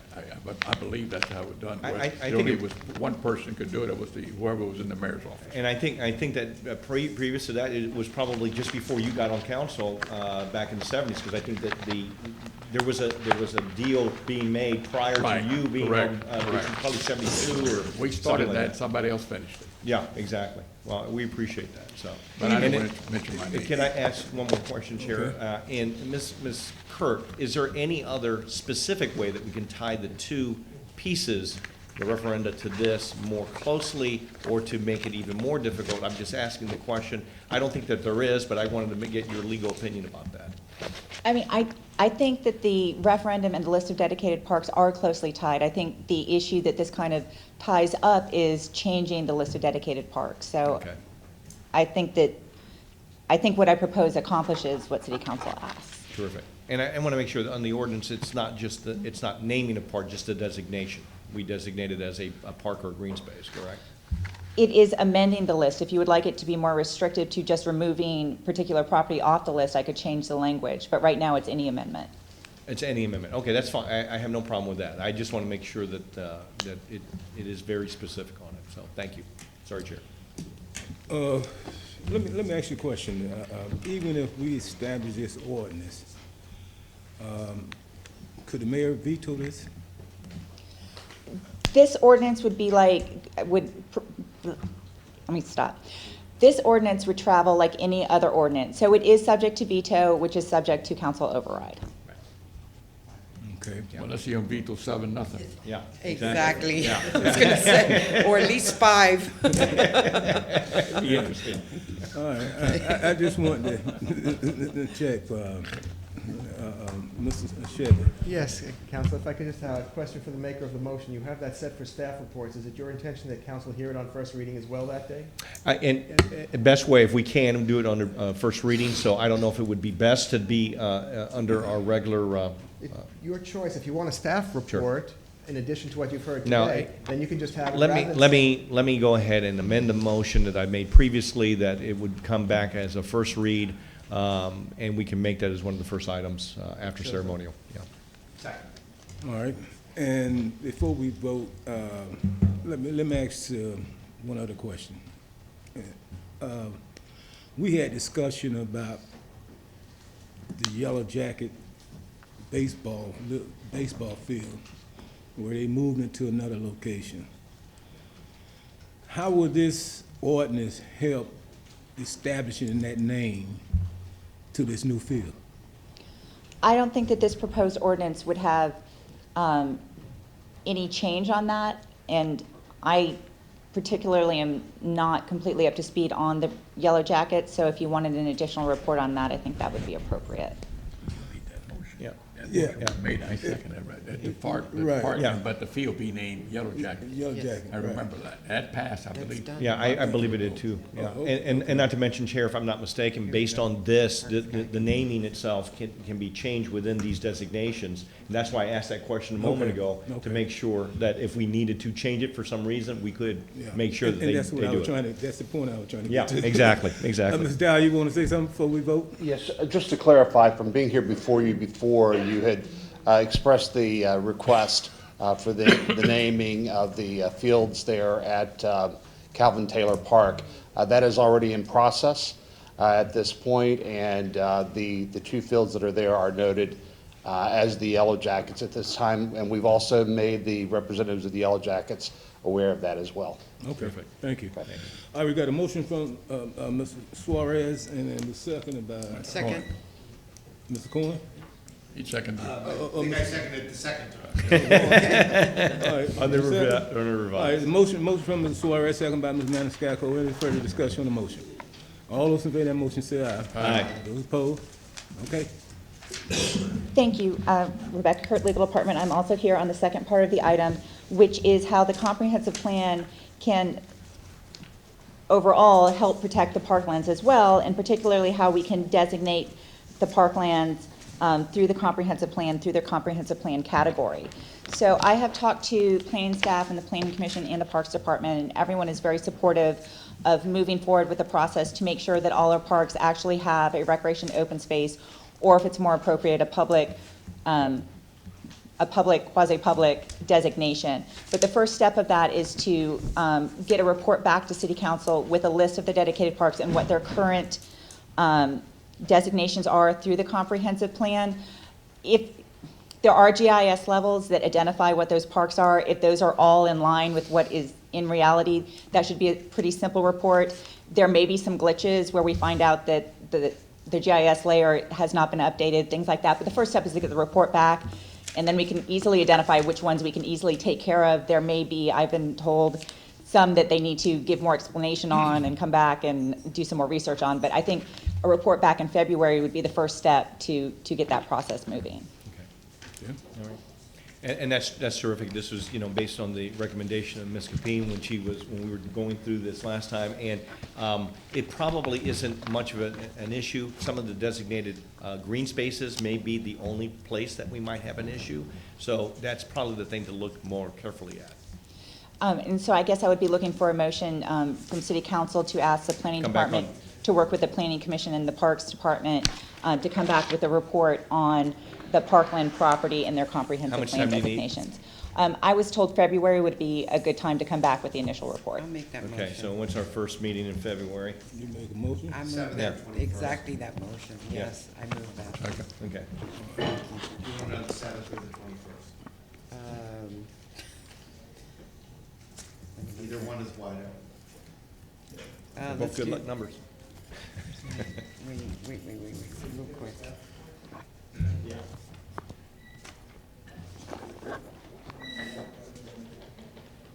Let's make it the 7th. The 7th. The 7th, February 7th. Thank you. All right, what's your motion? Yeah, exactly what our attorney just said. Okay. If it's recorded, that's it. That's the motion. All right, motion from Ms. Capine, second. Who is second by? Mr. Miranda, okay. All in favor of that motion, say aye. Aye. Opposed? Okay. All right. Chair, move to open item 70 to 73. Before we do that, we're going. Oh, sorry. I'm going to go to 77 and ensure that Fox knows. Just want a motion to approve. Ms. Fox knows. 77.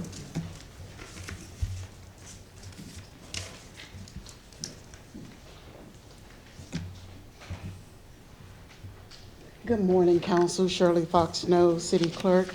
You have before you the tentative council calendar going from today's date, January 10th, 2019, to April 20th, 2020.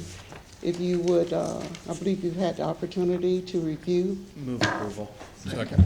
All right, got a motion from Mr. Goins, seconded by Mr. Miranda. All in favor of that motion, say aye. Aye. Opposed? Thank All right, you. thank you. Okay, we go to our 10:30s. Chair, motion to open item 70 to 73. Second. Okay, we got a motion from Mr. Suarez, second by Ms. Maniscalco. All in favor of that motion, say aye. Aye. All right, anyone gonna speak on 71 through 73, please stand up, be sworn in. Do you solemnly swear or affirm to tell the truth, the whole truth, and nothing but the truth? Thank you. All right, item number 7. Good morning again, Council. LaShawn Dog, Planning and Urban Design. Council, item number 70 is another privately initiated amendment. This is also a part of the July 2018 amendment cycle. This request proposes 2 changes to Chapter 27. One is to 2743, the definitions section, and the other change is to 27184, Table 184, which is the table of permitted uses and parking requirements. So this adds the definition of a dwelling studio, and it also adds it as a permitted use at a 0.5 per unit parking ratio.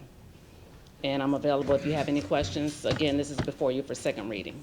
Okay, any questions from council? Anyone in the public wish to speak on item number 70? Morning, Clayton Brickmeyer, representing the applicant, available for questions. Thanks. All right, any question for the applicant? Anyone else in the public wish to speak on item number 7? Move closed.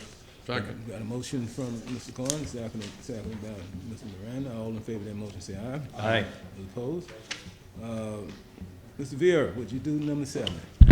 Yes, sir, Mr. Chair. I move an ordinance being presented for second reading and adoption, an ordinance of the City of Tampa, Florida, relating to dwelling units and associated parking ratios in the Central Business District, making revisions to City Tampa Code of Ordinances, Chapter 27, Zoning and Land Development, amending Section 27-43 definitions, amending Section 27-184, official schedule of permitted principal, accessory, and special uses, required off-parking or off-street parking ratios by use, repealing all ordinances or parts of ordinances in conflict therewith, providing for severability, providing an effective date.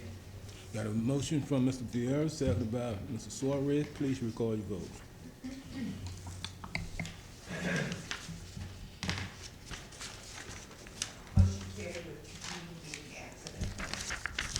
Okay, number 71.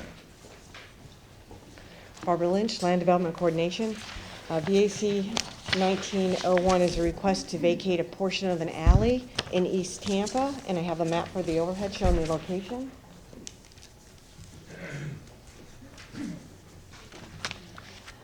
The alley lies south of 7th, north of 8th, and runs between 35th and 36th Streets.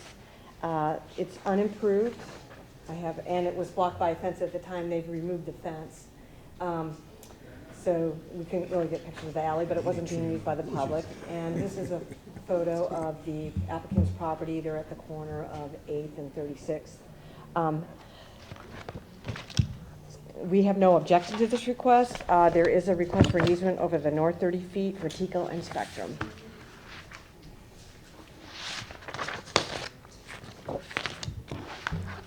Any questions from council? All right, is the applicant here?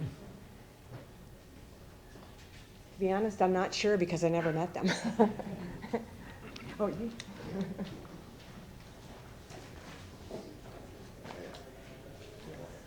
Hi. I know, you just need to tell your name and address. Hi, I'm Robert Rockman. I'm the owner of the property. I'm the owner of the trust that owns the property. Okay. I'm not sure what, I've never done this before, so forgive my ignorance. Any question from council? What's that? Anyone in the public wish to speak on item number 71? Second. Got a motion from Mr. Maniscalco, seconded by Mr. Miranda. All in favor of that motion, say aye. Aye. Opposed? Mr. Miranda, take 71. Thank you, Mr. Chairman. Move item number 71, file number VAC 19-01. An ordinance being presented for first reading consideration, an ordinance vacating, closing, discontinuing, abandoning a portion of right-of-way, alleyway, right-of-way lying south of 8th Avenue, north of 7th Avenue, east of 35th Street, west of 36th Street, and revision map of East Bay addition, a subdivision, the city of Tampa, Florida, Hillsborough County, Florida, the same being further described in section 1 thereof, subject to certain easement, reservation, covenants, conditions, restrictions, more particularly set forth herein, providing an effective date. Second. Got a motion by Mr. Miranda, second by Mr. Maniscalco. Please record your vote. No, that's first. Oh, first reading. All in favor of that motion, say aye. Aye. Those opposed? Okay. Mr. Chair, motion carried with Capeen being absent at vote. Second reading and adoption will be on February 7th, 2019 at 9:30 a.m. All right, we go to item number 72.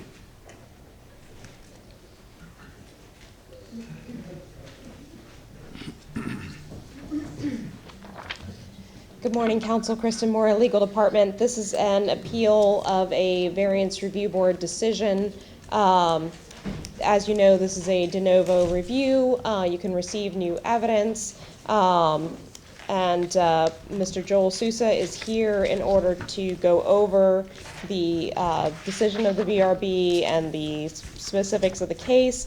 I'm providing to you the standard procedures, as well as on the last page there is the section 2780 of our code, which are the criteria for variances that are granted within the city. I'm available if you have any questions. Any questions from council? Okay. Mr. Chairman, I'm sorry. If there have been any ex parte written communications that have been available for public inspection, are you aware of any? Okay, that being said then, just a reminder, council, that The order of business is in front of you, and to the public, if any speakers are speaking at the direction of the party, council rules require that you disclose that when you come up to speak. Thank you. Joel Souza, Land Development.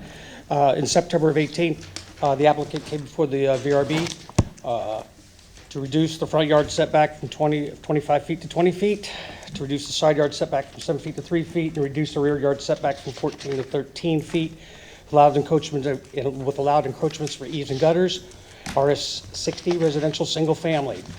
The Variance Review Board approved the request on a 5-2 vote with the condition that a one-story addition is to be in the rear of the property is to be maintained and is vested along the rear lot line. Let me give you a little story about this and show you where it is.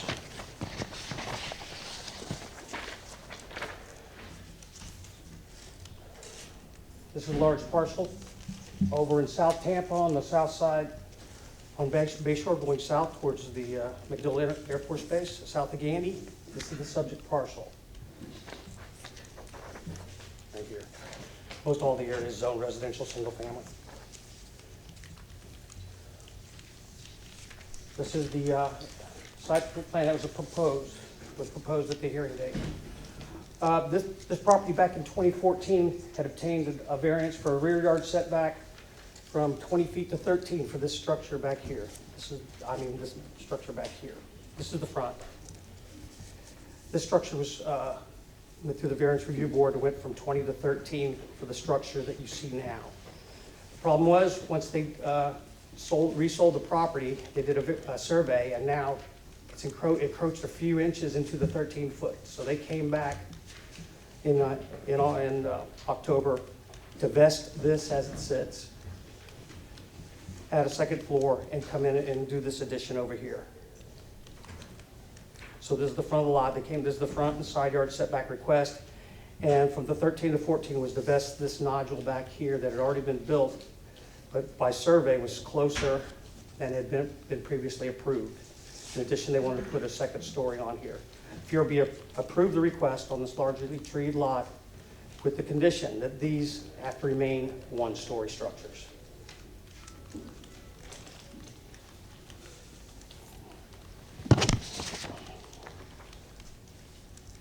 This is the picture of the house as it sits if you're looking from Bayshore.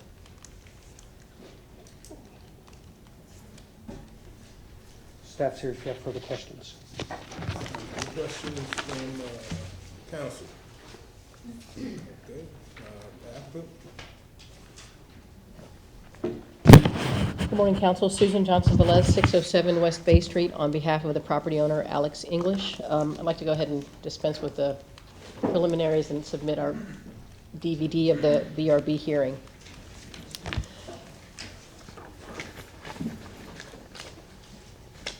Mr. English and his wife and their 5 children reside at this home at 5816 Bayshore Boulevard. It has RS 60 zoning, and the lot itself is 120 by 128 feet.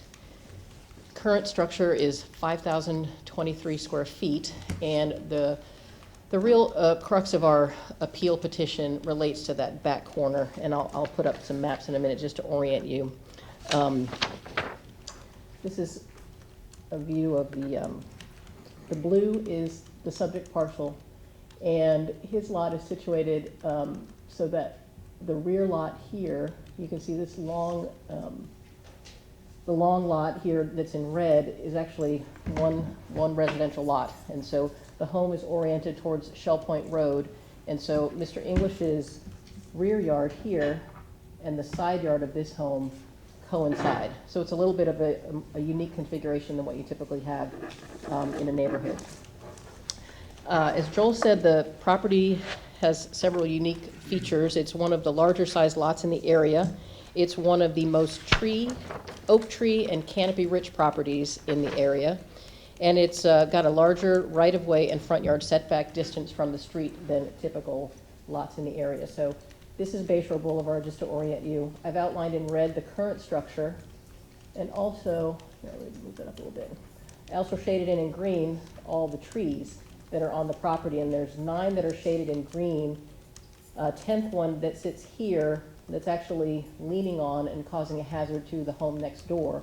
And so that has been approved for removal as part of the variance application and where some of the new construction is proposed to go. So that's a 10th one that will be removed, but that's due to the hazard to the next door neighbor's property. And I'm going to show you, I have a few pictures here also of the trees that we're talking about. So this picture shows the tree in the back. This is the one that was kind of in the, you can tell on the property it's already been significant steps taken to preserve the tree with the existing development on the property. You can see the deck constructed around it and the existing house that's constructed around that tree to protect it and really preserve it on this property.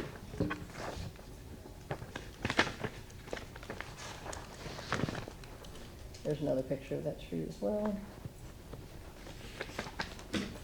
This is a picture of the front of the property where there are two significant trees as well. And these trees provide, I wish I had a picture of the shaded area that this provides on the balance of the property.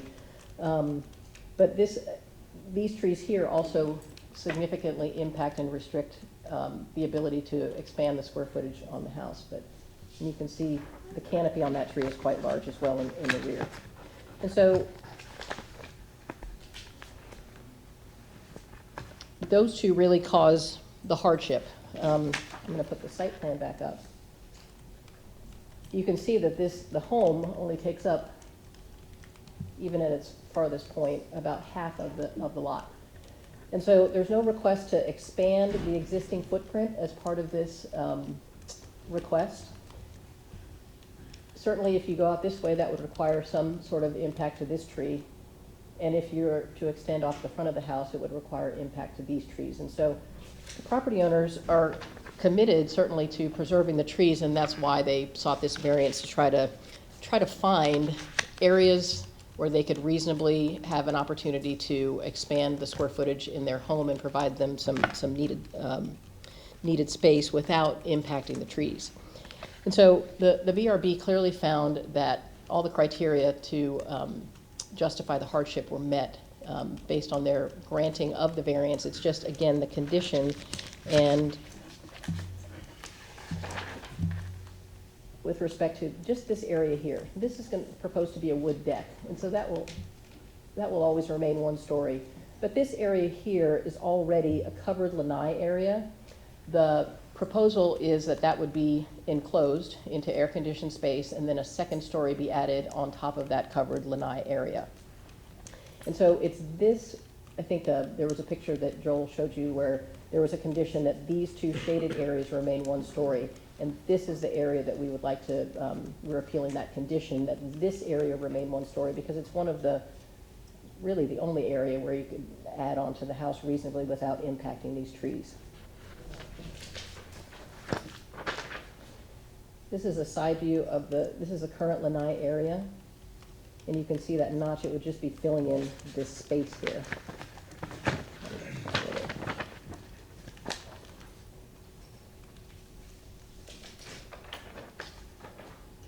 There's another view from Shell Point Road, so you're looking north onto the property. And so this is the side view of the current lanai area. And again, it's just this little pocket here that we're seeking to add a second story to give them some much needed square footage.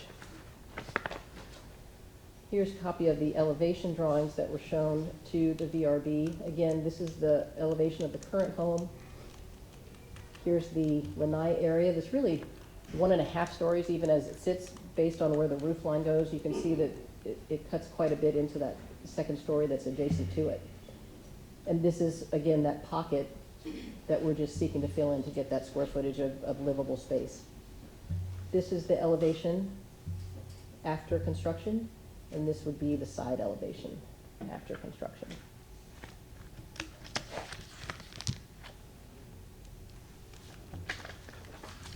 Again, we will not be expanding the outside of the existing building footprint at all. We're not expanding any closer to any adjacent property lines in either direction. And we're not increasing the maximum height of the home. It's already a 2-story home.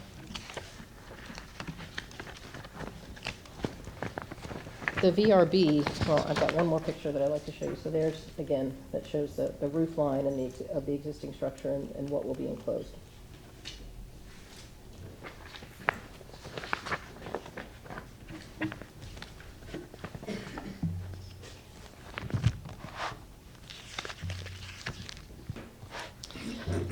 We believe that the condition that was placed that that back corner remain one story was based on the comments from the adjacent property owner to the rear of Mr. English. And I'm going to try to find you the map again.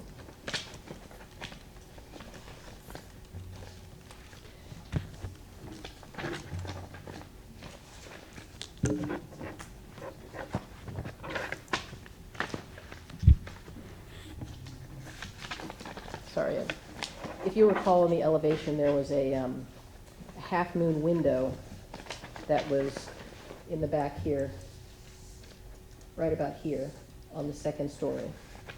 And so these were pictures that are taken from that half-moon window that show significant vegetation that's looking east onto the adjacent property. So there's significant vegetation there that provides buffering from, there's the peak of our roof line, and then there's the home that's on the adjacent property. So we're looking out onto open space on the adjacent home through significant vegetation. There again is another picture.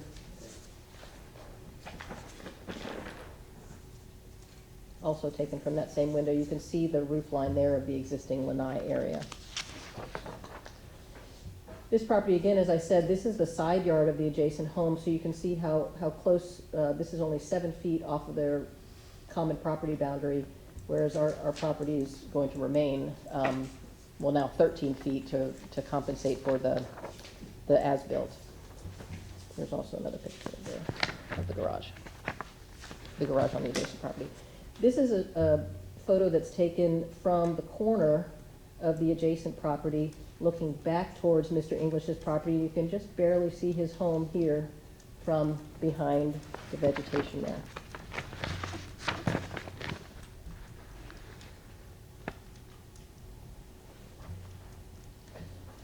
Here again is also a side yard, a view of the home on the other side of that adjacent property, and you can see that this is their side yard as well. So here's a home that's a little bit closer than half the distance of what we're proposing.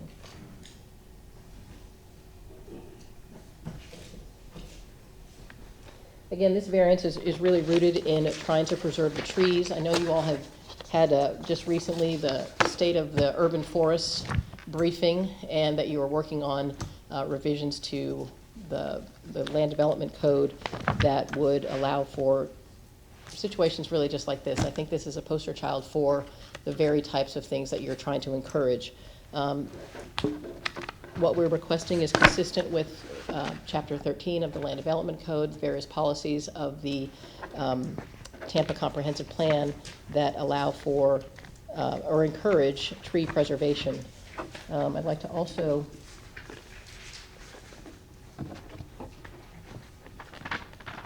as part of your briefing, I know you received some statistics on how a tree canopy in the neighborhood actually has greater impact on 500-foot neighborhood out from the property than it does to actually the property itself. It actually adds more value to other properties than it does to the subject property. So a tree on Mr. English's property adds more value to his neighbor's property than it does on its own. And he's certainly happy to provide that benefit. He's just asking for some consideration in allowing him to make reasonable use of his property and add some much needed square footage while he's kind of carrying that burden for the city. I will happy to answer any questions that you might have regarding the proposal. Again, we do adopt all of the VRB's findings with respect to satisfaction of the hardship, and we would just ask for removal of that condition that back southeast corner be limited to 1 story. Again, I'm happy to answer any questions, and we'll reserve any remaining time for rebuttal. Mr. Suarez. Ms. Johnson-Velez, quick question. I'm trying to figure this out. Is there a garage attached to the home? There's a garage on the front of the home. On the front west side? That's correct. So opposite of it. Was there? On my client's property. Yeah. Yes. Oh, I'm trying to remember which one is your client's property. See, that's what makes it confusing. So, Okay. the building itself, the one that has the trees and the nice kind of turret-looking thing, that is your. That's my client's property, Okay, yes, I'm that's looking at the right. I think I'm looking at the right map here. So, there's a garage there. Why not build above the garage? I'm just curious because there's no encroachment on trees or anything else on there. You could stretch out the garage and actually still do it. Was there any thought to that, or? That is already proposed. I mean, we're trying to maximize what we've got. Sure. There is some thought. I mean, there is going to be a second story there as well. Oh, there is? Right. Has that already been planned, or? That's part of the, Okay. Yeah, I was gonna construction say, work, it's exactly. very hard to see, so. Yeah, no, I understand. The plans themselves are not, Right. harder for us, and I'm It getting older. it doesn't so- give us, I mean, we're just asking in that back corner, it's only gonna add 152 extra square feet, but Right. it does, considering that he could potentially add, have a 10,000 square foot house on this property if it weren't for the trees. What we're asking for, I think, is very minimal. And again, it's just trying to maximize within that building footprint, so we actually minimize the impact that we're having. Okay, that was the question I had, because trying to read this, it seemed very hard, It's not small even, print. we're not even adding 1,000 square, I mean, we're adding just a few hundred square feet where we Got it. can pick it up here and there, trying to work around the trees. Terrific, thank you. Any other, Oh, I do have, I'm sorry, I apologize. I do have a number of letters of support that are included in the VRP packet that I would like to add to your record today. And I'd like to call your attention specifically to two letters on the property owners immediately adjacent on Bayshore Boulevard. Judge Frank Holder, who wrote a letter, and also General Jay Hood and his wife.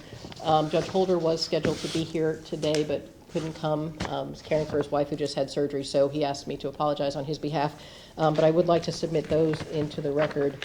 And although there are about 17 in there, one of them is from a homeowners association that's right across Bayshore from this property, and so it does represent a number of, all the homes within that subdivision. Thank you, Council. any question from, council? All right, sir.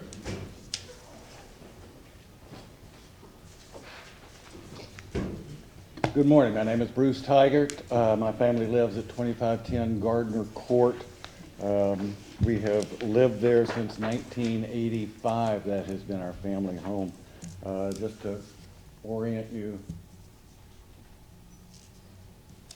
we are the long property that goes between Gardner Court and Shell Point Road. We're the adjacent neighbor that has all of that vegetation that you saw the pictures of, and the open space, that would be our yard. We opposed this variance request in 2014 and were very surprised and disappointed that it was granted at that time. It was done as a compromise and with some misleading information that later turned out to be not correct. And this rear variance was granted. Therefore, we also opposed the variance, the new variance, this past September, when it was requested that the second story area be added. We did not oppose the front setback or the side yard setback that they had also applied for. To give you, I know you saw a lot of pictures, let me show you some other ones from the other side of the fence. This picture was taken from approximately 35 feet into our yard, okay? And this is the view that we now have. All that vegetation, by the way, is on our side of the fence. And this is the view that we now have. It gives you a sense of the scale and the mass of this addition that has been added on that's 14 feet from our property line. The eave height there is 23 feet. So because you have to come up like 6 feet above grade before you can have the first floor because of the floodplain. Another picture that helps you understand why we have a problem with this is basically the same view shifted over a little bit, and it shows over here on the left, it shows the screen porch with the sloped roof that goes back, and next to it is the two-story structure. Well, the scope, the scale and the mass of those two sections is completely different. And so adding that second story on there changes that completely. With windows that are peering down, I see now, now that I see the view from their house of our yard, I see why they want to do it and have the windows. I still haven't heard anything that substantiates that the ruling by the Variance Review Board was unreasonable and inappropriate, and ask that you uphold that ruling. Thank you. All right, anyone else in the public wish to speak on this item? Come forward. Line up against the wall. Anybody that want to speak?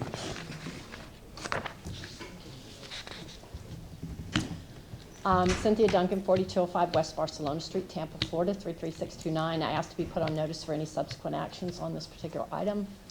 I just met Mr. English downstairs this morning.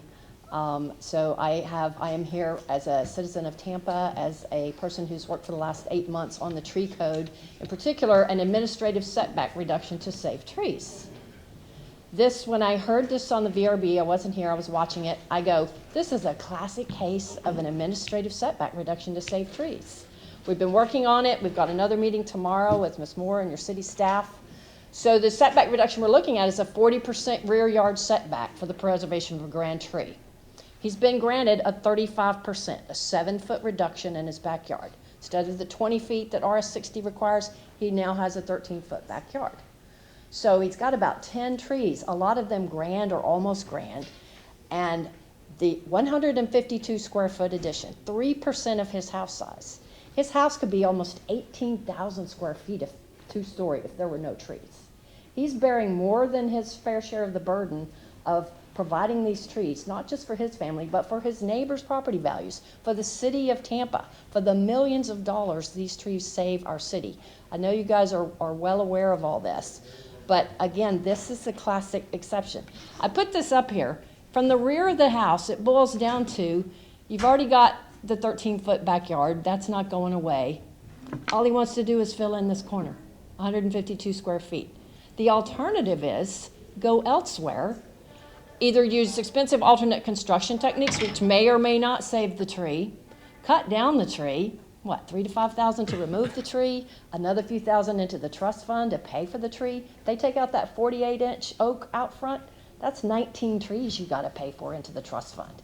He's already got 10 on his property. You can't plant them on the property. So I think this is just reasonable. One of the variance power things is the variance is in harmony with the comprehensive plan. Comprehensive plan, objective 1.3, mature tree canopy is a vital asset. We need the benefits, the environmental for the city of Tampa, not just Mr. English. I wouldn't be here for Mr. English. I'm here for the city of Tampa. It's the death of 1,000 cuts every time we cut down one of these trees. We also have environmental objectives to maximize retention and enhancement of our trees, seek to maintain plant life, for the well-being of the people and to enhance the trees. I'll leave these with you if you need justification. When the climate change was briefed to you, Mr. Suarez asked, he said, what can we do? And you really didn't get that from the scientists. You know what you can do? You can help save these trees. You can grant administrative setback reductions when citizens are trying to reasonably reconfigure their property. We need to make it easier for them to do so. Thank you for your time.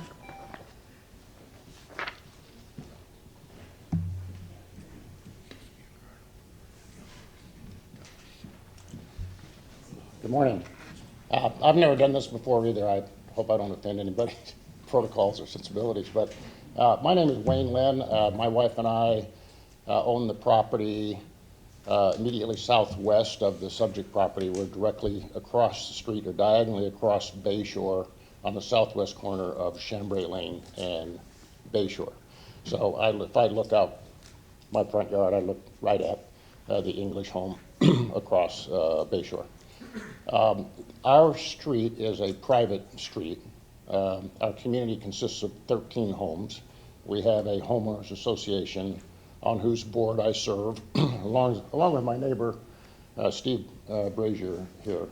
I submitted one of those letters in support of the petition, and our board also considered the petition and issued a letter in support of the petition as well. I can't speak for all of the board members or all of our community, but I think our consensus was that the plan in general, if affected, would enhance property values in the neighborhood, would do no harm, and in fact, the Englishes obviously went to great pains to avoid doing any harm to the environment, to the trees that we dearly love there. And the plan looked to us, or to me in particular, as if it would improve the appearance of the property from what it was and what it is. Personally, I submitted the letter not so much as a favor to the Englishes, who are lovely people, but frankly, I didn't know them. I did it because I thought it was important to defend individual property rights, which should, if they don't, include, in my opinion, the right to do what you will with your property, provided, of course, that it doesn't do any harm and doesn't encroach on the property rights of your neighbors, which just appears to me not to do. That is the encroachment. And I'm confident that all of Mr. English's neighbors, save one, supports the petition. So that's my point in appearing here was simply to say that I believe that he has the right, or should have the right, to do what he wants to do, and that most of his neighbors, the overwhelming majority of his neighbors, support the petition. Thank you very much.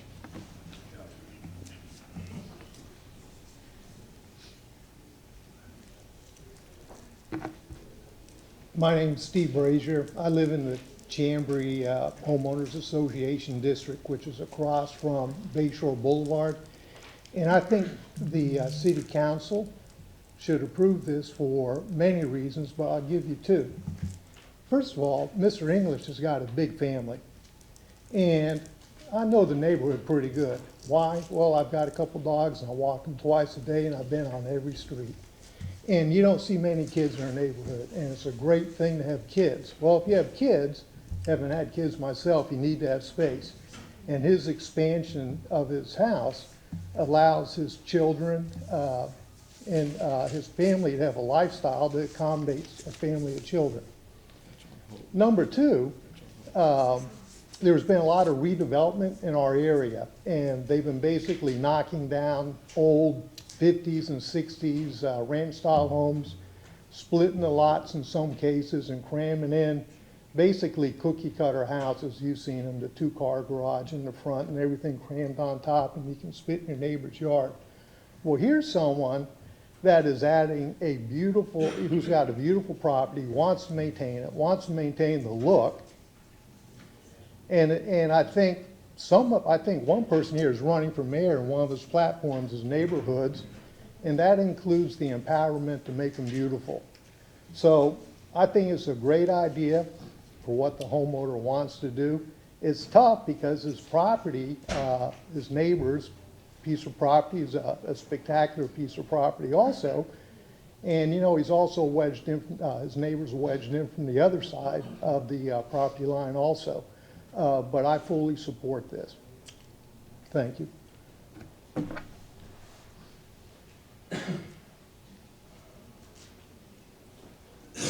Good morning. My name is Chris Hotch. I live at 5813 Bayshore Boulevard, which is diagonal to the Englishes. I don't know the Englishes all that well, so I'm not here to stick up for them. But I have a little story to tell you, if you don't mind. When we moved into our house 3 years ago, we have a half an acre in the back, almost a half an acre in the back. And there was a fence, and the fence was falling down. So we got a new fence, and in that process, there was a survey done. And we learned that we owned, where the old fence was, we owned 6 feet beyond the fence. And there's a storm ditch that goes through there. So our fence people said, where would you like to put the fence?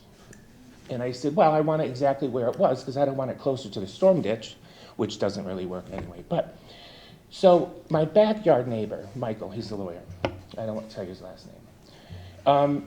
He came up to me and he said, well, would you like us, there's a wooden platform behind our fence, and they have a gazebo.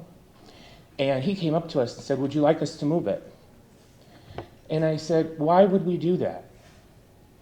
In the spirit of neighboring, good neighboring, I'm supporting this variance because we're not using that property. So I'm in support of this variance for the Englishes. And they didn't move the gazebo. Thank you.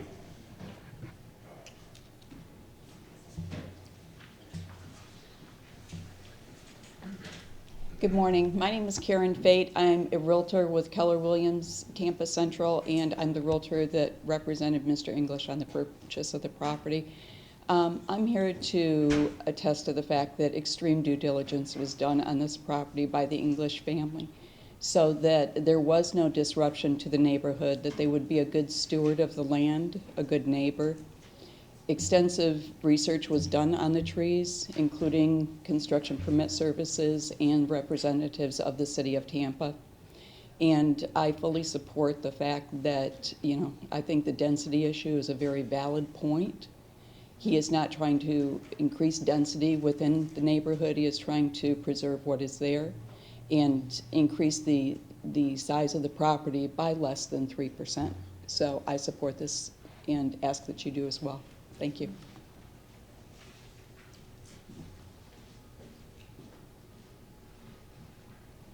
Good morning. My name is Ruslan Feretenko, and I'm one of the neighbors in that beautiful neighborhood. I'm currently own 2 properties in that neighborhood, and I just want to voice, and I'm in favor in that improvement to Alex's property. Thank you. Anyone else wish to speak on this particular issue? Good morning. Excuse me. Good morning, council. My name is Alex English. I'm the property owner. Yeah, you the petitioner, correct? Yes. All right. We give you. You get rebuttal time. Yeah. Do you want to use? Yeah, you want to use this as a part of your rebuttal? I think you just maybe wanted to clarify a couple of things questions that. Well, it has to be a part of his rebuttal. That's fine. Can you tell me how much time? Right. You have 5 minutes as part of rebuttal. Before you do that, let me make sure there's no one else in the audience who wishes to speak on this particular item. Anyone else wish to speak on this particular item? All right. Since the applicant's going to give rebuttal, can I just make a comment about this? Okay. My problem with this is this property's already received the setbacks. I mean, there was a hearing many years ago where all of this was decided, and it seems like this is a second bite at the same apple. So I think that from what I'm looking at here, we're not starting from scratch. This is something that's already sitting in the setback. You've already had a backyard setback of almost half, and I mean, I think that was the deal, was to keep it one story when the deal was made, from what I can tell. Now, I understand it was somebody else that made the deal before you purchased the property, but I think we're not starting from scratch here. That's, I think, an important point. Yes, sir. So my family and I, we purchased the property just last year, and I'll try to be brief here. We fell in love with the property for a couple reasons. Of our 5 children, we have twin 2-year-old boys, and we were looking for a house that had some space and yard.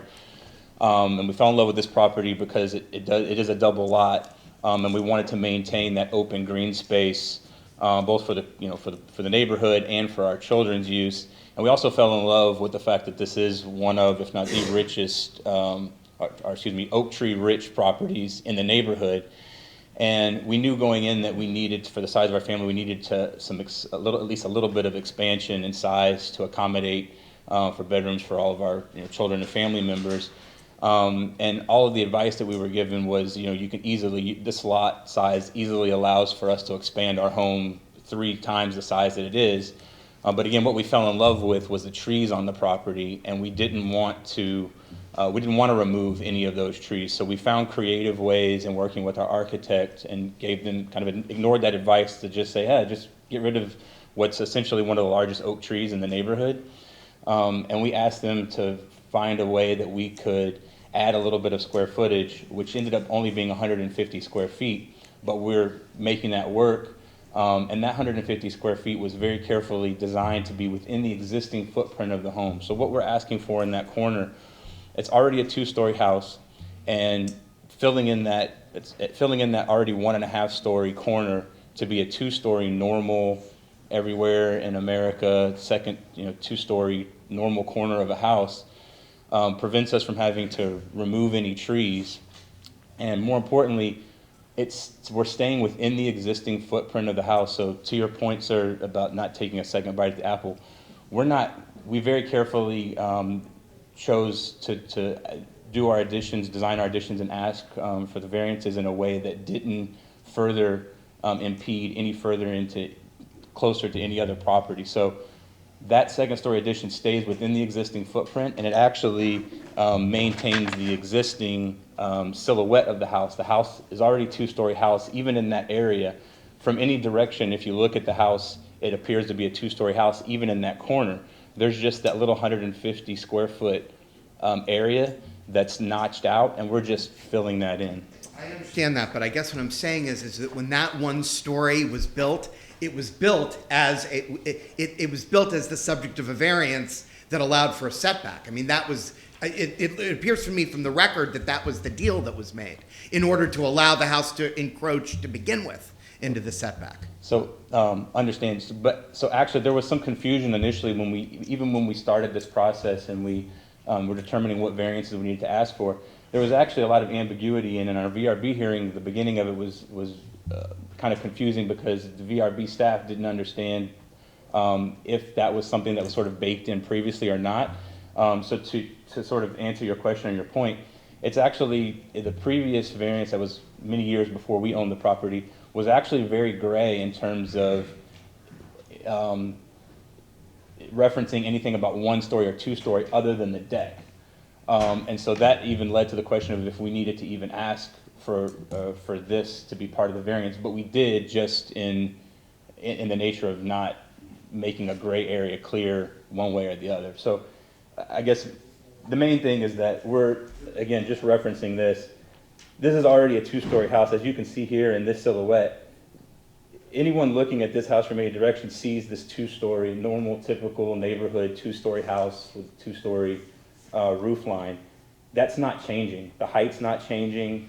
The silhouette of the home, of the elevation, isn't changing. The footprint of the home isn't expanding by even an inch in anyone's direction.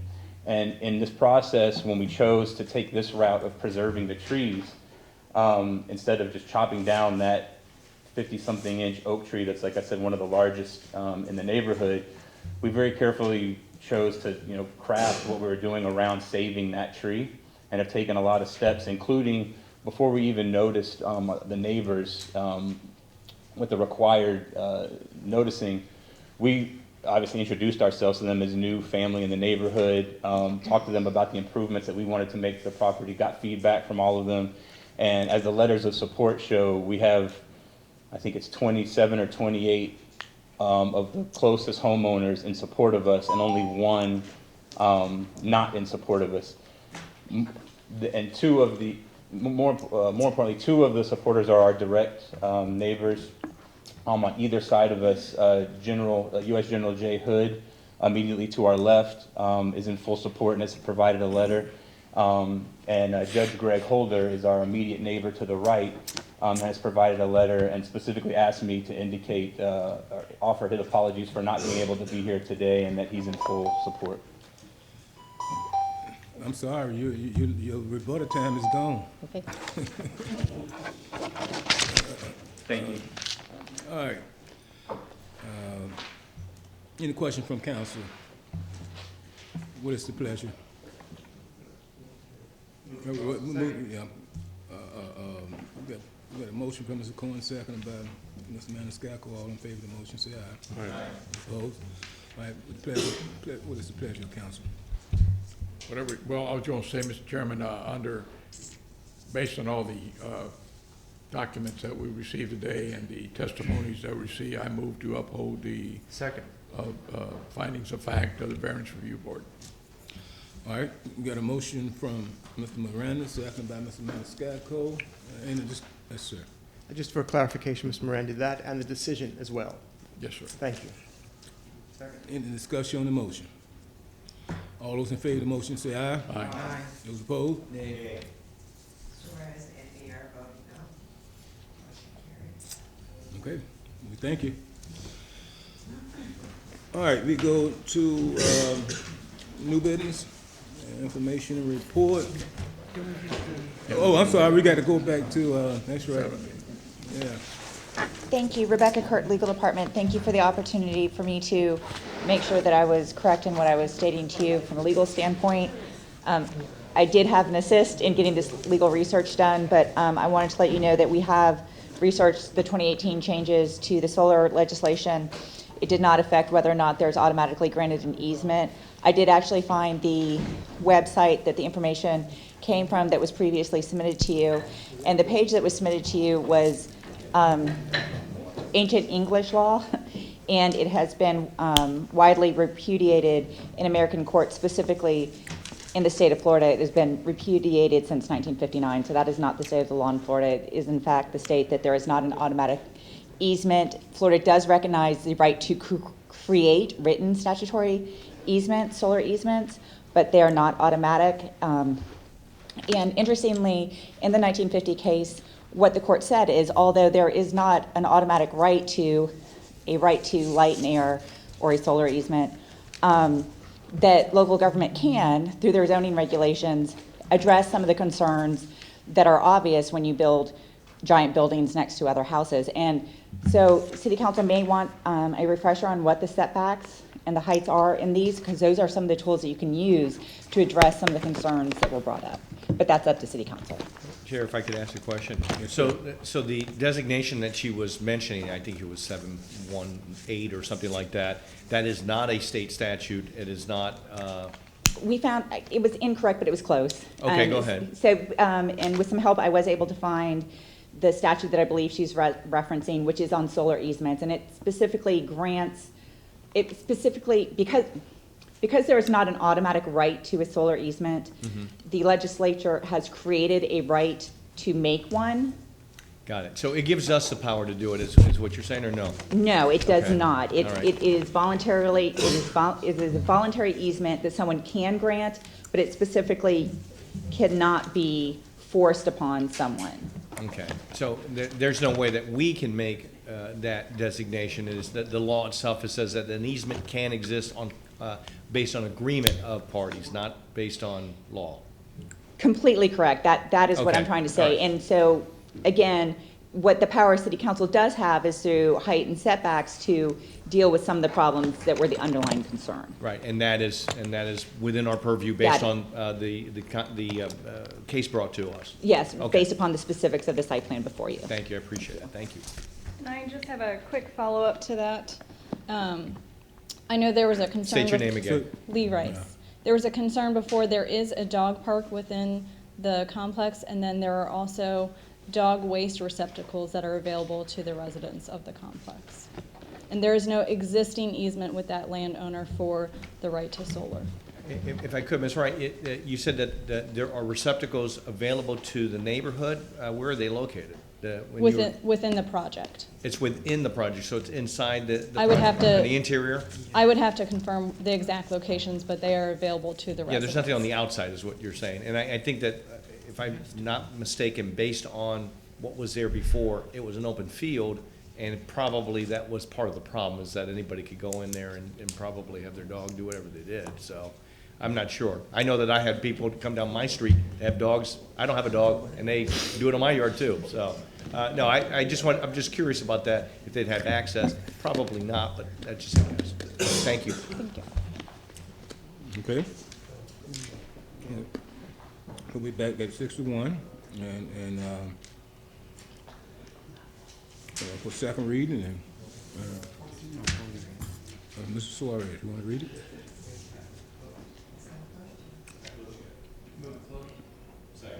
Okay. Got a motion from Mr. Suarez, second by Mr. Maniscalco. All in favor of the motion, say aye. Aye. Opposed? Okay. Okay, Chair. I present an ordinance for second reading and adoption, an ordinance rezoning property in the general vicinity of 514 North Rome Avenue, 1701 West Gray Street, 1706 West Carmen Street, and 501 and 505 North Fremont Avenue in the city of Tampa, Florida, and more particularly described in Section 1, from zoning district classification RS50, residential single family, and IG, industrial general, to PD, planned development, residential, multifamily, and retail sales, convenience goods, providing an effective date. All right, got a motion from Mr. Suarez, second by Mr. Vieira. Please record your vote.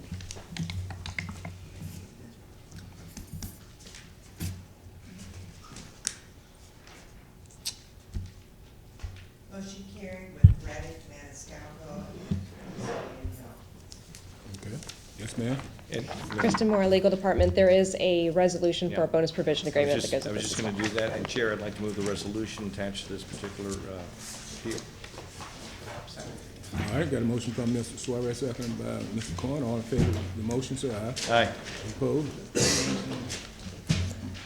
Maniscalco voting no. No. No? Capeen, no. Yeah. This is on the resolution. Oh, yes, I'm sorry. Yes. And we are Yes. carrying with those three votes. Yep, Vieira, yes. Vieira, yes. Oh, yes? Yes. Reddick and Capeen vote. It's no?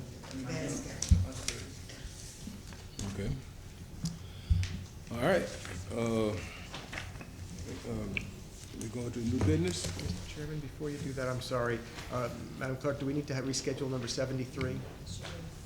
If we could just reschedule, a motion to reschedule number 73 to April 4th, 10:30 a.m.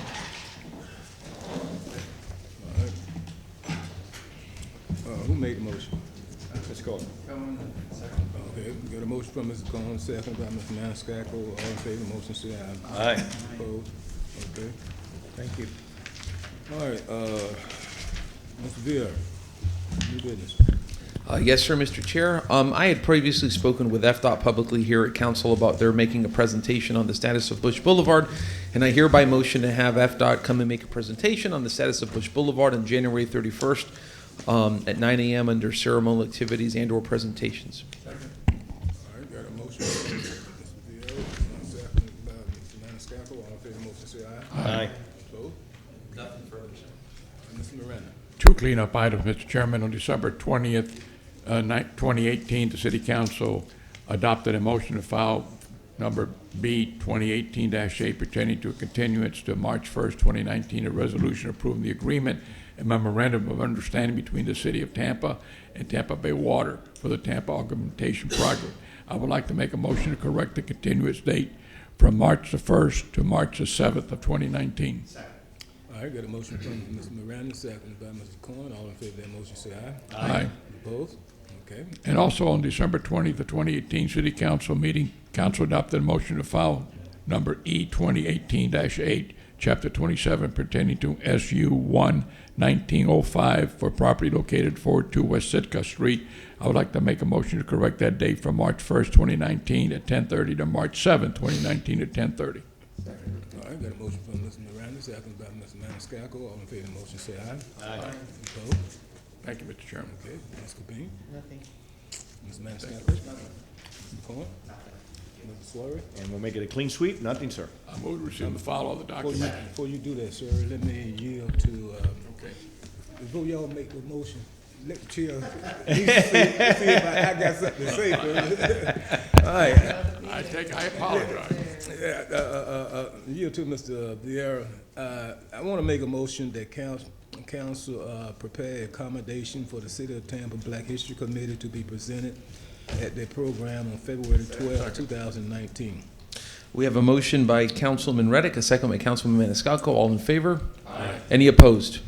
All right, want to make a motion that Celeste Gibbon Peoples, President of the City of Tampa Black History Committee, be scheduled to on February 7, 2019 at 9 a.m. to appear and provide an overview of the City of Tampa Black History Month program to be held on February 12.